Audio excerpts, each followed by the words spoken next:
Hi guys, welcome back to my YouTube channel. ಎಲ್ಲರೂ ಹೇಗಿದ್ದೀರಾ? I hope ನೀವೆಲ್ಲರೂ ಚೆನ್ನಾಗಿದ್ದೀರಾ ಅಂತ. ನಾನು ತುಂಬ ಚೆನ್ನಾಗಿದ್ದೀನಿ. ಈ ವ್ಲಾಗ್ ಏನು ಅಂತ ನಿಮ್ಗೆ ಆಲ್ರೆಡಿ ಟೈಟಲ್ ತಮ್ಲೈಲ್ ನೋಡೇ ಗೊತ್ತಾಗಿರುತ್ತೆ. ಇವತ್ತು ನಾವು ಅಡ್ಮಿಟ್ ಆಗ್ತಿದ್ದೀವಿ. ಅಡ್ಮಿಟ್ ಆಗೋದಕ್ಕೆ ಹೇಳಿದ್ದಾರೆ. ಡೆಲಿವರಿ ಸ್ಟೋರಿ ಏನು ಎತ್ತ ಎಲ್ಲನೂ ನಾನು ಇದೇ ವ್ಲಾಗಲ್ಲೇ ನೀಟಾಗಿ ನಂದು ಹೇಗಿತ್ತು ಎಕ್ಸ್ಪೀರಿಯನ್ಸ್ ಅಂತ ಶೇರ್ ಮಾಡ್ಕೊತೀನಿ. ಆ್ಯಂಡ್ ಏನಾದರೂ ಅಪ್ಡೇಟ್ಸ್ ಕೊಡ್ತಾ ಹೋಗ್ತೀನಿ. ತುಂಬ ಜನ ರಿಕ್ವೆಸ್ಟ್ ಮಾಡಿದ್ರಿ ಡೆಲಿವರಿ ವ್ಲಾಗ್ ನೀವು ಮಾಡಲೇಬೇಕು, ಆದಷ್ಟು ಕ್ಲಿಪ್ಪಿಂಗ್ಸ್ ಶೇರ್ ಮಾಡಲೇಬೇಕು ಅಂತ. ಸೊ ಹಂಗಾಗಿ ಈ ವ್ಲಾಗ್ನ ಸ್ಟಾರ್ಟ್ ಮಾಡಿದ್ದೀನಿ. ಖಂಡಿತವಾಗ್ಲೂ ನಾನು ಆದಷ್ಟು ಕ್ಲಿಪ್ಪಿಂಗ್ಸ್ನ ಕ್ಯಾಪ್ಚರ್ ಮಾಡಿ ನಿಮ್ಮ ಜೊತೆ ಶೇರ್ ಮಾಡ್ತೀನಿ. ಕರೆಂಟ್ ಫೀಲ್ ನನಗೆ ಹೇಗಿದೆ ಅಂತಂದರೆ ತುಂಬ ಎಕ್ಸೈಟ್ಮೆಂಟ್ ಈ ಡೆಲಿವರಿ ಪ್ರೋಸೆಸ್ ಎಕ್ಸ್ಪೀರಿಯನ್ಸ್ ಮಾಡೋದಕ್ಕೆ.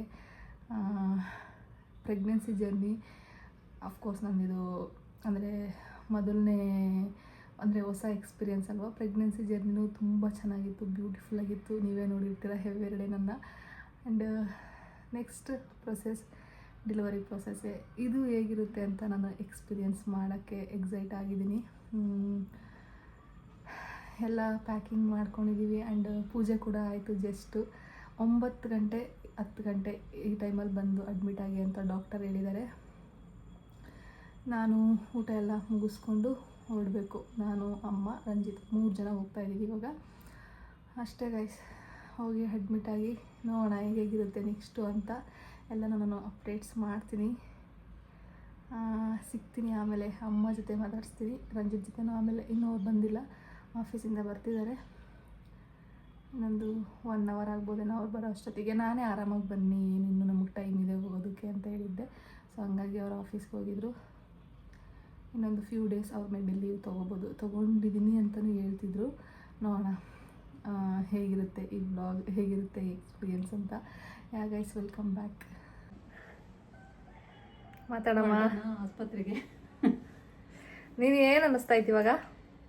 ನನಗೆ ಅನ್ನಿಸ್ತೈತೆ ಸರಿ ಸರ್, ಆಸ್ಪತ್ರೆಗೆ ಡೆಲಿವರಿ ಜೋರಾಗಿ ಮಾತಾಡು, ಜೋರಾಗಿ ಮಾತಾಡಮ್ಮ. ಸರಿ ಸರ್, ಡೆಲಿವರಿ ಆದರೂ ಸಾಕು ನಂಗೆ ಅದೇ ಅನ್ಸೋದು. ನೀನು ಧೈರ್ಯವಾಗಿರಮ್ಮ ತಾಯಿ. ನೀವೆಲ್ಲ ಧೈರ್ಯ ಹೇಳಬೇಕು. ನೋಡಿದ್ರೆ ನಾನೇ ನಿಮಗೆ ಧೈರ್ಯ ಹೇಳೋ ಥರ ಆಗೈತೆ. ಅಂದರೆ ನಮ್ಮ ಅಮ್ಮ ಫಸ್ಟ್ ಟೈಮು ಈ ಥರ ಹಾಸ್ಪಿಟ್ಲಲ್ಲೆಲ್ಲ ಬರ್ತಿರೋದು. ನಮ್ಮನ್ನು ಎಂದು ಕರ್ಕೊಂಡೋಗಿಲ್ವಂತೆ. ಈ ಥರ ಹಾಸ್ಪಿಟ್ಲಲ್ಲಿ ಸ್ಟೇ ಆಗೋದು ಇದೆಲ್ಲ ಅವ್ರಿಗೆ ಹೊಸ ಎಕ್ಸ್ಪೀರಿಯೆನ್ಸು. ಆಲ್ರೆಡಿ ನಮ್ಮ ಅಪ್ಪಂಗೆ ನೀನು ಬಾ, ಒಬ್ಬಳೇ ಭಯ ಆಗುತ್ತೆ ನನಗೆ ಅಂತ ಫೋನ್ ಮಾಡೆಲ್ಲ ಹೇಳ್ತಿದ್ರು. ನಾವಿರ್ತೀವಿ ಬಿಡಮ್ಮ ಅಂತ ನಾವೇ ಹೇಳ್ತಾಯಿದ್ದೀವಿ. ಬಂದರೆ ಭಯ, ಧೈರ್ಯ. ನಾನು ರಂಜಿ ಇರ್ತೀವಲ್ಲ, ಏನಕ್ಕೆ ಭಯ? ಜ್ಯೋತಿನ ಕರೆಸ್ಕೊಬೋದು ಹೇಳು, ಅಷ್ಟೊಂದು ಭಯ ಅಲ್ಲ. ಯಾರಿದ್ರೂ ಅಲ್ಲಿ ನಾನು ಸ್ಟ್ರಾಂಗ್ ಇರಬೇಕಲ್ವೇನಮ್ಮ, ನಾನು ಧೈರ್ಯವಾಗಿರಬೇಕು. ಯಾರಿದ್ರು ಎಷ್ಟು ಜನ ಬಂದ್ರೂ ಅಲ್ಲಿ ಪೇಯ್ನ್ ತಿನ್ಬೇಕಾಗಿರೋದು ನಾನು, ಧೈರ್ಯವಾಗಿರ್ಬೇಕಾಗಿರೋದು ನಾನು. ನೀವು ಆರಾಮಾಗಿರ್ರಿ, ಏನು ತಲೆ ಯಾಕೆ ಕೆಡ್ಸ್ಕೊಂತೀರ? ಎಲ್ಲ ನೈಲ್ ಪಾಲಿಶ್ ರಿಮೂವ್ ಮಾಡ್ತಾಯಿದ್ದೀನಿ. ಇವಾಗ ಹಚ್ಕೊಂತೀವ? ಹಚ್ಕೊಳಲ್ಲಪ್ಪ, ಹಚ್ಕೊಳಕ್ಕಲ್ಲ, ಸುಮ್ಮನೆ ಬೇಡ ಇದೇನಕ್ಕೆ ಟೈಮಲ್ಲಿ. ಉಗುರು ಕಟ್ ಮಾಡ್ಕೊಂಡು ಉಗುರು ಕಟ್ ಮಾಡಿದ್ದೀನಲ್ವಾ, ಇನ್ನೂ ಒಂದು ಸತಿ ಎಲ್ಲ ಝೀರೋ ಮಾಡ್ಕೊಳ್ಳೋಣ. ರಂಜಿತ್ ಕೂಡ ಒಂದು 7 ಅಷ್ಟೊತ್ತಿಗೆ ಮನೆಗೆ ಬಂದರು. ಅವ್ರು ಬಂದಮೇಲೆ ಊಟ ಮಾಡಿ ದೇವ್ರಿಗೆ ಕೈ ಮುಗ್ದು ಆಟೋ ಬುಕ್ ಮಾಡ್ಕೊಂಡು ಹೋಗ್ತಿದ್ದೀವಿ. ರಂಜಿತ್ ಬೈಕಲ್ಲಿ ಬಂದರು, ಬಿಕಾಸ್ ಅಲ್ಲಿ ಹಾಸ್ಪಿಟ್ಲ್ ಹತ್ರ ಏನಾದರೂ ತರೋದಿದ್ರೆ ಹೊರಡಕ್ಕೆ ಬೇಕಾಗುತ್ತೆ ಅಂತ. ಡೈರೆಕ್ಟ್ ಹಾಸ್ಪಿಟ್ಲಿಗೆ ನಾವು ಕ್ಯಾಬ್ನ ಬುಕ್ ಮಾಡಲಿಲ್ಲ. ಅದಕ್ಕಿಂತ ಮುಂಚೆ ಬಿಫೋರ್ ರೋಡಲ್ಲಿ ಒಂದು ಶಿವನ ಟೆಂಪಲ್ ಐತೆ. ನಾವು ರೆಗ್ಯುಲರಾಗಿ ಹೋಗ್ತಿದ್ವಿ ಹಾಸ್ಪಿಟ್ಲ್ ವಿಸಿಟ್ಗೆ ಹೋದಾಗೆಲ್ಲ. ಆ ಟೆಂಪಲ್ ಹತ್ರ ಹೋಗಿ ಸ್ವಲ್ಪ ಹೊತ್ತು ಕೂತ್ಕೊಂಡು ನಾವು ಹೋದ್ವಿ. ಯಾಕಂದರೆ ಹಾಸ್ಪಿಟ್ಲಿಗೆ ಹೋಗೋದಕ್ಕೆ ಇನ್ನೂ ತುಂಬಾ ಟೈಮ್ ಇತ್ತು. ಸೊ ಒಂದು ಟೆಂಪಲ್ ಹತ್ರ ಹೋಗ್ಬಿಟ್ಟು ಹೋಗೋಣ ಅಂತ ಹೇಳಿ ಇಲ್ಲಿಗೆ ಬಂದಿದ್ವಿ. ಡೆಲಿವರಿ ಆಗಿ 3rd ಮಂತಲ್ಲಿ ಈ ವ್ಲಾಗ್ನ ಎಡಿಟ್ ಮಾಡ್ತಾಯಿದ್ದೀನಿ. ನಾನು ಆದಷ್ಟು ಶೇರ್ ಮಾಡ್ಕೊಂಡಿದ್ದೀನಿ ಪ್ರತಿಯೊಂದೂ, ಹೇಗಿತ್ತು ಅವತ್ತಿನ ಡೇ ಆ್ಯಂಡ್ ಆ ಪ್ರೋಸೆಸ್ ಹೇಗಿತ್ತು ಅಂತ. ಬಟ್ ಸ್ಟಿಲ್ ಇನ್ನೂ ಏನಾದರೂ ನಿಮ್ಮದು ಕ್ವೈರೀಸ್ ಇದ್ದರೆ ನನಗೆ DM ಮಾಡಿ, ಇಲ್ಲ ಈ ವ್ಲಾಗಲ್ಲೇ ಕಮೆಂಟ್ ಮಾಡಿ. ನಿಮ್ಮೆಲ್ಲ ಕಮೆಂಟ್ಗೂ ನಾನು ನೆಕ್ಸ್ಟ್ ವ್ಲಾಗಲ್ಲಿ ಆನ್ಸರ್ ಮಾಡ್ತೀನಿ. ಮಿಡ್ನೈಟ್ ವ್ಲಾಗ್ನ ಎಡಿಟ್ ಮಾಡ್ತಿದ್ದೀನಿ, ಹಾಗಾಗಿ ಸ್ವಲ್ಪ ನಿಧಾನವಾಗಿ ಮಾತಾಡ್ತಿದ್ದೀನಿ, ಪ್ಲೀಸ್ ಅಡ್ಜಸ್ಟ್ ಮಾಡ್ಕೊಳ್ಳಿ. ಆ್ಯಂಡ್ ಹಾಸ್ಪಿಟಲ್ ಹತ್ರ ಹೋದ್ಮೇಲೆ ಅದೇನೇನು ಪ್ರೊಸೀಜರ್ ಇತ್ತು ಅದನ್ನೆಲ್ಲ ಮುಗಿಸ್ಕೊಂಡು ನಾವು ರೂಮ್ ಬುಕ್ ಮಾಡಿದ್ವಲ್ಲ, ಆ ರೂಮಿಗೆ ಬಂದ್ವಿ. ಈಗಲೂ ಒಂಥರ ಅನ್ನಿಸ್ತಿದೆ ಎಡಿಟ್ ಮಾಡಬೇಕಾದ್ರೆ, ಬಿಕಾಸ್ ಅವತ್ತಿನ ಡೇ ಆ ಪ್ರೋಸೆಸ್ ಎಲ್ಲ ಅಷ್ಟು ನನಗೆ ಪೇನ್ಫುಲ್ ಅಂತ ಅನಿಸಿತ್ತು. ಅದು ನಾನು ನಿಜವಾಗ್ಲೂ ವ್ಲಾಗಲ್ಲಿ ಹೇಳೋಕ್ಕಾಗಲ್ಲ. ನಿಮ್ಗದು ಈಸಿಯಾಗಿ ಕಾಣಿಸ್ಬೋದು, ನಾರ್ಮಲ್ ಅಲ್ವಾ ಅಂತ. ಬಟ್ ತುಂಬಾ ಕಷ್ಟ ಆಯಿತು. ಲಾಸ್ಟ್ ಮೂಮೆಂಟ್ವರೆಗೂ ನಾನು ಕೂಡ ಸ್ಟ್ರಾಂಗಾಗೇ ಇದ್ದೆ ಆ್ಯಂಡ್ ನಾರ್ಮಲ್ ಡೆಲಿವರಿಗೇ ಟ್ರೈ ಮಾಡಬೇಕು ಅಂತ ಟ್ರೈ ಮಾಡಿದ್ದೀನಿ. ತುಂಬಾ ಸುಸ್ತಾಗೋಗ್ಬಿಟ್ಟಿದ್ದೆ. ಇವನ್ ನಾನು ಏಪ್ರಿಲ್ ಕೂಡ ತೊಗೊಂಡಿರಲಿಲ್ಲ. ಹಾಗಾಗಿ ಲಾಸ್ಟ್ ಮೂಮೆಂಟಲ್ಲಿ ನಾವು ಸೆಕ್ಷನ್ ಮಾಡಿಸ್ಕೋಬೇಕಾಯಿತು. ನಾನೆಲ್ಲ ಆಲ್ಮೋಸ್ಟ್ ಡೀಟೇಲ್ಡಾಗೆ ಹೇಳಿದ್ದೀನಿ ವ್ಲಾಗಲ್ಲಿ, ಸ್ಕಿಪ್ ಮಾಡಿದೆ ನೋಡಿ. ಆ್ಯಂಡ್ ಇದೇ ರೂಮ್ನೇ ನಾವು ಬುಕ್ ಮಾಡಿದ್ದು, ಸಿಂಪಲಾಗಿ ರೂಮ್ ಟೂರ್ ಕೂಡ ಮಾಡಿದೆ. ಈಗ ಈ ರೂಮ್ ನೋಡ್ತಿದ್ರೆ ಏನೋ ಒಂಥರ ಅಷ್ಟೇ ಒಳ್ಳೆ ಮೆಮೊರೀಸ್ ಕೂಡ ಇದೆ ಈ ರೂಮಲ್ಲಿ. ಅಷ್ಟೇ ನಾನು ಫಸ್ಟು ಡೆಲಿವರಿಗಿಂತ ಮುಂಚೆ ಅದೇನಿತ್ತು ಓವರ್ ನೈಟ್ ಆ ಪ್ರೋಸೆಸ್ ತುಂಬಾ ಕಷ್ಟ ಇತ್ತು. ಸೊ ಇದನ್ನೆಲ್ಲ ನೋಡಬೇಕಾದ್ರೆ ಅದೆಲ್ಲ ರೀಕಾಲ್ ಆಗ್ತಿದೆ. 2-3 ಮಂತ್ಸಿಂದ ವ್ಲಾಗ್ ಮಾಡಿದ್ದಕ್ಕೆ ನಿಜವಾಗ್ಲೂ ವ್ಲಾಗ್ ಮಾಡೋದೇ ಮರ್ತೋಗ್ಬಿಟ್ಟಿದೆ. ವ್ಲಾಗಲ್ಲಿ ಏನು ಮಾತಾಡಿದ್ದೀನಿ ಅಂತಲೇ ಗೊತ್ತಿಲ್ಲ. ಅಂದರೆ ಕೂತ್ಕೊಂಡು ಡೆಲಿವರಿ ಸ್ಟೋರಿ ಮಾತಾಡಿದ್ದೀನಿ ಅಲ್ವಾ 125 ಮಿನಿಟ್ಸ್. ಇದರಲ್ಲಿ ಅದು ಕಂಟಿನ್ಯೂಟಿ ಇಲ್ಲ ಅಂದರೆ ಹಾಗೆ ನನಗೂ ಕೂಡ ಮರ್ತೋದಂಗೆ ಆಗಿಬಿಟ್ಟಿದೆ. ಮನೆಯಲ್ಲೇ ಊಟ ಎಲ್ಲ ಮುಗಿಸ್ಕೊಂಡು ಹೋಗಿದ್ವಿ ಅವತ್ತು ನೈಟು. ನಮಗೂ ಆಫ್ಟರ್ ಡಿನ್ನರ್ ಬನ್ನಿ ಅಂತಲೇ ಹೇಳಿದ್ದು. ನಾವು ಏನಕ್ಕೆ ಹೋಗಿ ಅಡ್ಮಿಟ್ ಆಗಿದ್ದು ಅಂದರೆ ನ್ಯಾಚುರಲ್ ಪೇಯ್ನ್ ಬರೋವರೆಗೂ ಯಾಕೆ ವೆಯ್ಟ್ ಮಾಡಲಿಲ್ಲ ಅಂತ ಎಲ್ಲ ನೀಟಾಗಿ ಎಕ್ಸ್ಪ್ಲೈನ್ ಮಾಡಿದ್ದೀನಿ. ಬಟ್ ಸ್ಟಿಲ್ ನಿಮ್ಗೆ ಏನಾದರೂ ಡೌಟ್ಸ್ ಇದ್ದರೆ ಕೇಳಿ, ನಾನು ಆನ್ಸರ್ ಮಾಡ್ತೀನಿ. 11ಗೆ ನನಗೆ ಇಂಡ್ಯೂಸ್ ಮಾಡಿದ್ದು. ಇನ್ನೂ ತುಂಬಾ ಟೈಮ್ ಇತ್ತು. ಹಾಗಾಗಿ ರಂಜಿತ್ ಮತ್ತೆ ನೀನು ಯಾವಾಗ ಊಟ ಮಾಡ್ತೀಯೋ ಸುಸ್ತಾಗಿ ಹೋಗ್ತೀಯೇನೋ ಅಂತೇಳಿ ಅಲ್ಲೇ ನಿಯರ್ ಬೈ ಹೋಟೆಲಲ್ಲಿ ತಟ್ಟೆಯಲ್ಲಿ ತೊಗೊಂಡು ಬಂದಿದ್ರು. ಅದನ್ನು ತಿಂತಾಯಿದ್ದೀವಿ. ನನಗೆ ಇಂಡ್ಯೂಸ್ ಮಾಡೋದಕ್ಕಿಂತ ಮುಂಚೆ ಫಸ್ಟ್ ಒಂದು ಸತಿ NST ಮಾಡಿದ್ರು. NST ಅಂದರೆ ಯೂಶ್ವಲಿ ಎಲ್ರಿಗೂ ಗೊತ್ತೇ ಇರುತ್ತೆ, ಬೇಬಿ ಮೂಮೆಂಟ್ಸ್ ಎಲ್ಲ ನಾರ್ಮಲ್ ಆಗಿದೆಯಾ ಅಂತ ಚೆಕ್ ಮಾಡಿದ್ದು. ಆ್ಯಂಡ್ ಓವರ್ ನೈಟ್ ಒಂದು 1.5 to 2 hours ಅಷ್ಟೇ ನಿದ್ದೆ ಮಾಡಿದ್ದು. ನನಗೆ ಇಂಡ್ಯೂಸ್ ಮಾಡಿದ್ರಲ್ಲ ಲೈಟಾಗೆ ಪೇಯ್ನ್ ಸ್ಟಾರ್ಟ್ ಆಗಿತ್ತು. ಇದು ಕೂಡ ಅವತ್ತೇ ಸೇಮ್ ಡೇ ಕ್ಯಾಪ್ಚರ್ ಮಾಡಿರೋದು ನೈಟು. ತುಂಬ ಏನು ಎಕ್ಸ್ಟ್ರೀಮಾಗಿ ಇರಲಿಲ್ಲ ಪೇಯ್ನು, ಕಂಟ್ರೋಲ್ ಮಾಡ್ಕೋಬೇಕಿತ್ತು. ಅವರು 11ಇಂದ 5ವರೆಗೂ 5 ಆದಮೇಲೆ ಅವರು ವಾಟರ್ ರಿಮೂವ್ ಮಾಡಿದ್ರಲ್ಲ, ಅದಾದಮೇಲೆ ಸ್ವಲ್ಪ ಪೇಯ್ನ್ ಜಾಸ್ತಿ ಆಗ್ತಾ ಹೋಯಿತು. 8 o'clockಯಿಂದ ನನಗೆ ಎಕ್ಸ್ಟ್ರೀಮ್ ಅಂತ ಅನಿಸಿದ್ದು ಪೇಯ್ನು. ಎಷ್ಟು ಬೇಗ ಪ್ರೆಗ್ನೆನ್ಸಿ ಜರ್ನಿನೂ ಮುಗ್ದು ಪೋಸ್ಟ್ಮಾರ್ಟಮ್ದು ಸ್ಟಾರ್ಟಾಗಿ ಅದು ಕೂಡ ಆಲ್ಮೋಸ್ಟ್ ಮುಗಿದಿದೆ. ಟೈಮ್ ಹೇಗೆ ಹೋಗ್ತಿದೆ ಅಂತಲೇ ಗೊತ್ತಾಗ್ತಿಲ್ಲ. ಆ್ಯಂಡ್ ನಾನಂತೂ ನಿಮ್ಮನ್ನೆಲ್ಲ ತುಂಬಾ ಮಿಸ್ ಮಾಡಿಕೊಂಡೆ ಲಾಸ್ಟ್ 2 months ವ್ಲಾಗ್ ಶೂಟ್ ಮಾಡಿದ್ದಕ್ಕೆ. ಇದು ಅರ್ಲಿ ಮಾರ್ನಿಂಗ್ ಶೂಟ್ ಮಾಡಿರೋದು. ರಾಧಾಕೃಷ್ಣ ಹಾಕಿದ್ರು ರಂಜಿತ್ ನೋಡು ಅಂತ. ನಿದ್ದೆನೇ ಬರ್ತಿರ್ಲಿಲ್ಲ, ಹಾಗಾಗಿ ಅವರು TV ಆನ್ ಮಾಡಿದರು. ಆ್ಯಂಡ್ ನಾನು 8 o'clock ಹಂಗೆ ಲೇಬರ್ ರೂಮಿಗೆ ಶಿಫ್ಟ್ ಮಾಡಿದ್ರು. ಈ ಕ್ಲಿಪ್ಪಿಂಗ್ನ ನಾನು ಲೇಬರ್ ರೂಮಲ್ಲಿ ಕ್ಯಾಪ್ಚರ್ ಮಾಡಿದ್ದು. ಮಾತಾಡೋಕ್ಕೆಲ್ಲ ಸ್ವಲ್ಪ ಕಷ್ಟ ಅಂತ ಅನ್ನಿಸ್ತಿತ್ತು. ಆಲ್ರೆಡಿ ಸ್ವಲ್ಪ ಪೇಯ್ನ್ ಇದ್ದಿದ್ದರಿಂದ ಇಲ್ಲಿ ನೋಡ್ತಿರ್ಬೋದು ನನಗೆ ಪೇಯ್ನ್ ಬರೋದಕ್ಕೆ ಡ್ರಿಪ್ಸ್ ಹಾಕಿದ್ರು. ಇದಾದಮೇಲೆ ರಂಜಿತ್ ಒಂದೇ ಒಂದು ಕ್ಲಿಪ್ಪಿಂಗ್ ತಕ್ಕೊಟ್ರು ಅಷ್ಟೇ. ಅದೇ ಲಾಸ್ಟ್ ಕ್ಲಿಪ್ಪಿಂಗ್ ನಾನು ಸ್ಮೈಲ್ ಮಾಡ್ತಿದ್ದು. ಆವಾಗಲೂ ಪೇಯ್ನ್ ಇತ್ತು, ಬಟ್ ಸ್ಟಿಲ್ ಸ್ಮೈಲ್ ಮಾಡ್ತಾಯಿದ್ದೆ. ಹೇಗೋ ಆಗೋಯ್ತು ಆ ಜರ್ನಿ ಕೂಡ. ನೆಕ್ಸ್ಟು ಒಳ್ಳೊಳ್ಳೆ ವ್ಲಾಗ್ಸ್ನ ನಾನು ಡೈಲಿ ವ್ಲಾಗ್ಸ್ನ ಮಾಡೋದಕ್ಕೆ ಟ್ರೈ ಮಾಡ್ತೀನಿ. ಕಮೆಂಟ್ ಮಾಡಿ ಏನಾದರೂ ಇದ್ದರೆ. ಓಕೆ, ಎಷ್ಟಾಗುತ್ತೋ ಅಷ್ಟು ಹಾಸ್ಪಿಟ್ಲಲ್ಲಿದ್ದಾಗ ಶೂಟ್ ಮಾಡಿದ್ದೀವಿ. ಅದಾದಮೇಲೆ ನನಗೆ ಶೂಟ್ ಮಾಡೋಕ್ಕಾಗಲಿಲ್ಲ. ಬಿಕಾಸ್ ನನ್ನ ಪೇನಲ್ಲಿ ನಾನಿದ್ದೆ ಆ್ಯಂಡ್ ರಂಜಿತ್ ಅವ್ರ ಟೆನ್ಷನಲ್ಲಿ ಅವರಿದ್ದರು. ಆ ಟೈಮಲ್ಲಿ ಯಾರು ತಾನೇ ವ್ಲಾಗ್ ಮಾಡೋಕ್ಕಾಗುತ್ತೆ. ಸೊ ಆದಷ್ಟು ನಾನು ಕ್ಯಾಪ್ಚರ್ ಮಾಡಿದ್ದೀನಿ. ತುಂಬ ಜನ ರಿಕ್ವೆಸ್ಟ್ ಮಾಡಿದ್ರಿ ಡೆಲಿವರಿ ವ್ಲಾಗ್ ಶೂಟ್ ಮಾಡಿ ಹಾಕಿ ಮಿಸ್ ಮಾಡಬೇಡಿ ಅಂತ. ಆದಷ್ಟು ಶೂಟ್ ಮಾಡಿದ್ದೀನಿ. ಇನ್ನು ಏನಾಯಿತು ನೆಕ್ಸ್ಟ್ ಅಂತ ಅಂದ್ಬಿಟ್ಟು ನಾನು ಇವಾಗ ಶೇರ್ ಮಾಡ್ತಿದ್ದೀನಿ. ಆಲ್ರೆಡಿ 2 months ಕಂಪ್ಲೀಟಾಗಿ 3rd ಮಂತಲ್ಲಿದೆ ಡೆಲಿವರಿ ಆಗಿ. ಇವಾಗ ನೆನ್ಪು ಮಾಡಿಕೊಂಡು ಶೇರ್ ಮಾಡಬೇಕು. ಅಂದರೆ ಆ ಟೈಮಲ್ಲೇ ಶೂಟ್ ಮಾಡಿಬಿಟ್ರೆ ಟೈಮಿಂಗ್ಸಿಂದ ಎಲ್ಲ ನೀಟಾಗಿ ನೆನಪಿರುತ್ತೆ. ಈಗ ಪ್ರತಿಯೊಂದು ರೀಕಾಲ್ ಮಾಡಿಕೊಂಡು ಶೇರ್ ಮಾಡ್ಕೋಬೇಕು. ಫಸ್ಟ್ಗೆ ನಾನು ಏನಕ್ಕೆ ನಾವೇ ಹೋಗಿ ಅಡ್ಮಿಟ್ ಆಗಿದ್ದು, ಅಂದರೆ ಪೇಯ್ನ್ ಬರೋವರೆಗೂ, ನ್ಯಾಚುರಲ್ ಪೇಯ್ನ್ ಬರೋವರೆಗೂ ಏನಕ್ಕೆ ನಾವು ವೆಯ್ಟ್ ಮಾಡಲಿಲ್ಲ ಅಂತ ಒಂದು ಕ್ಲಾರಿಟಿ ಕೊಡ್ತೀನಿ. ಬಿಕಾಸ್ ನಿಮಗೂ ಏನಕ್ಕೆ ಇವರೇ ಅಡ್ಮಿಟ್ ಆದರು, ಇಂಡ್ಯೂಸ್ ಏನಕ್ಕೆ ಮಾಡಿದ್ರು ಅಂತ ಕ್ಲಿಯರಾಗಿ ಗೊತ್ತಿರಲ್ವಲ್ಲ. ಹಂಗಾಗಿ ನಾವೇ ಏನಕ್ಕೆ ಹೋಗಿ ಅಡ್ಮಿಟ್ ಆಗಿದ್ದು ಅಂತಂದರೆ 9th ಮಂತಲ್ಲಿ ನಂದು ಸ್ಕ್ಯಾನ್ ಮಾಡಿದಾಗ ಅಮೋನಿಯಾಟಿಕ್ ಫ್ಲೂಯಿಡ್ ಅಂತ ಇರುತ್ತೆ, ಮಗು ಸುತ್ತ ನೀರಿರುತ್ತೆ ಅಲ್ವಾ, ಅದು ತಿನ್ನಿರಬೇಕು. ನಂದು ತಿಕ್ ಅಂತ ತೋರಿಸ್ತಿತ್ತು, ತಿಕ್ ಇಂಟರ್ನಲ್ ಎಕೋಸ್ ಅಂತ. ಅಂದರೆ ಆ ನೀರು ಸ್ವಲ್ಪ ಸುತ್ತ ಇರೋದು ಗಟ್ಟಿ, ಅದು ತೆಳ್ಳಗಿರಬೇಕು ತಿನ್ನಾಗಿ. ಬಟ್ ನಂದು ತಿಕ್ಕಾಗಿ ತೋರಿಸ್ತಿತ್ತು, ತಿಕ್ಕಿದೆ ಅಂತ ಅಂದ್ಬಿಟ್ಟು. ಹಂಗಿದ್ದಾಗ ಬೇಬಿ ಏನಾದರೂ ಮೋಷನ್ ಮಾಡ್ಕೊಂಡಿರ್ಬೋದು, ಇಲ್ಲ ಯೂರಿನ್ ಮಾಡ್ಕೊಂಡಿರ್ಬೋದೇನೋ ಅಂತ ಅಂದ್ಬಿಟ್ಟು ಮ್ಯಾಮ್ ಹೇಳಿದ್ರು. ಸೊ ಜಾಸ್ತಿ ದಿನ ವೆಯ್ಟ್ ಮಾಡೋದು ಬೇಡ, ರಿಸ್ಕ್ ತಗೊಳ್ಳೋದು ಬೇಡ, ಏನು ಅದು ಸ್ಕ್ಯಾನಿಂಗಲ್ಲೂ ನೀಟಾಗಿ ಎಲ್ಲನೂ ಅವ್ರು ಹೇಳೋಕ್ಕಾಗಲ್ಲ. ಹಾಗಾಗಿ ಅಡ್ಮಿಟ್ ಆಗಿ ಅಂತ ಹೇಳ್ತಿದ್ರು. 9th ಮಂತ್ ಸ್ಕ್ಯಾನಿಂಗ್ ಹೋದಾಗಲೇ ಆ ಥರ ಹೇಳಿದ್ರು. ಬಟ್ ನಾವು ಟೈಮ್ ತೊಗೊಂಡ್ವಿ. ಬಿಕಾಸ್ ಇನ್ನೂ ಬೇಬಿ ಮೆಚೂರ್ಡ್ ಆಗಿರಲ್ವೇನೋ ಲಂಗ್ಸ್ ಎಲ್ಲನೂ ಅಂತ ಅಂದ್ಬಿಟ್ಟು 9th ಮಂತಲ್ಲಿ ಡೆಲಿವರಿ ಆಗೋದು ಸೇಫೇ. ಬಟ್ ನಮಗೆ ಇನ್ನೂ ಸ್ವಲ್ಪ ದಿನ ವೆಯ್ಟ್ ಮಾಡೋಣ. ನನಗೆ 6 ಸೆನ್ಸ್ ಹೇಳ್ತಿತ್ತು ಏನೋ ಆ ಥರ ಆಗಿರಲ್ಲ, ಆರಾಮಾಗಿ, ಅಂದರೆ ಬೇಬಿ ಮೂಮೆಂಟ್ಸ್ ಎಲ್ಲ ನಾನು ಅಬ್ಸರ್ವ್ ಮಾಡ್ತಿದ್ದೆ ಅಲ್ವಾ. ಸೊ ಎಲ್ಲ ನಾರ್ಮಲಾಗಿದೆ ಅಂತ ಅಂದ್ಬಿಟ್ಟು ನನಗಿನ್ನೂ ವೆಯ್ಟ್ ಮಾಡಬೇಕು. Feb 15th ಮೇಲೆ ಯಾವಾಗಾದರೂ ನೋಡೋಣ ಅಂತ ನನ್ನ ಮೈಂಡ್ ಸೆಟ್ ಇದ್ದಿದ್ದು. Feb 26th ನಮಗೆ ಡೆಲಿವರಿ ಡೇಟ್ ಕೊಟ್ಟಿದ್ದು. ಚೆನ್ನಾಗಿ ಹೆಲ್ದಿಯಾಗಿ ಬರಲಿ, ಎಲ್ಲ ಬೆಳವಣಿಗೆಯಲ್ಲಿ ಅಂತ ಅಂದ್ಬಿಟ್ಟು ನಾನು ಅನ್ಕೋತಿದ್ದೆ. ರಂಜಿತ್ ಹತ್ರನೂ ಅದನ್ನೇ ಡಿಸ್ಕಸ್ ಮಾಡ್ತಿದ್ದೆ. ಡಾಕ್ಟ್ರ್ ಹತ್ರನೂ ಹಿಂಗೆ ಸೀಮಂತಕ್ಕೆ ಮುಂಚೆನೇ, ನಮ್ಮದು ಫೆಬ್ 8 ಸೀಮಂತ ಆಯಿತು. ಸೀಮಂತಕ್ಕೆ ಮುಂಚೆನೇ ನಮ್ಮದು 9th ಮಂತ್ ಸ್ಕ್ಯಾನ್ ಮಾಡಿಸಿದ್ದು. ಅವಾಗಲೇ ಅವರು ಅಡ್ಮಿಟ್ ಆಗಿ ಅಂತ ಹೇಳಿದ್ದು. ಬಟ್ ನಾವು ಹಿಂಗೆ ಸೀಮಂತ ಇಟ್ಕೊಂಡಿದ್ದೀವಿ, ಹೋಗ್ಬಿಟ್ಟು ಮುಗಿಸ್ಕೊಂಡು ಬರ್ತೀವಿ, ಎಲ್ಲ ಅರೇಂಜ್ಮೆಂಟ್ಸ್ ಆಗಿದೆ ಅಂತ ಕೇಳಿದ್ವಿ.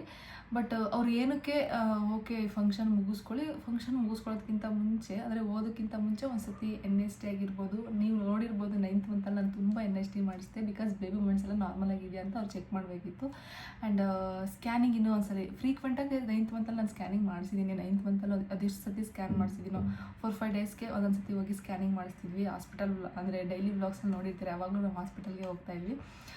ಬೇಬಿ ಮೂಮೆಂಟ್ಸ್ ನಾರ್ಮಲಾಗಿ ಬರ್ತಿತ್ತು. NST ಮಾಡಿಸಿದಾಗ ಆ್ಯಂಡ್ ಸ್ಕ್ಯಾನಿಂಗ್ ಮಾಡಿಸಿದಾಗ ಡಾಪ್ಲರ್ ಎಫೆಕ್ಟ್ ಅಂತ ಇರುತ್ತೆ, ಅದೂ ನಾರ್ಮಲ್ ಇತ್ತು.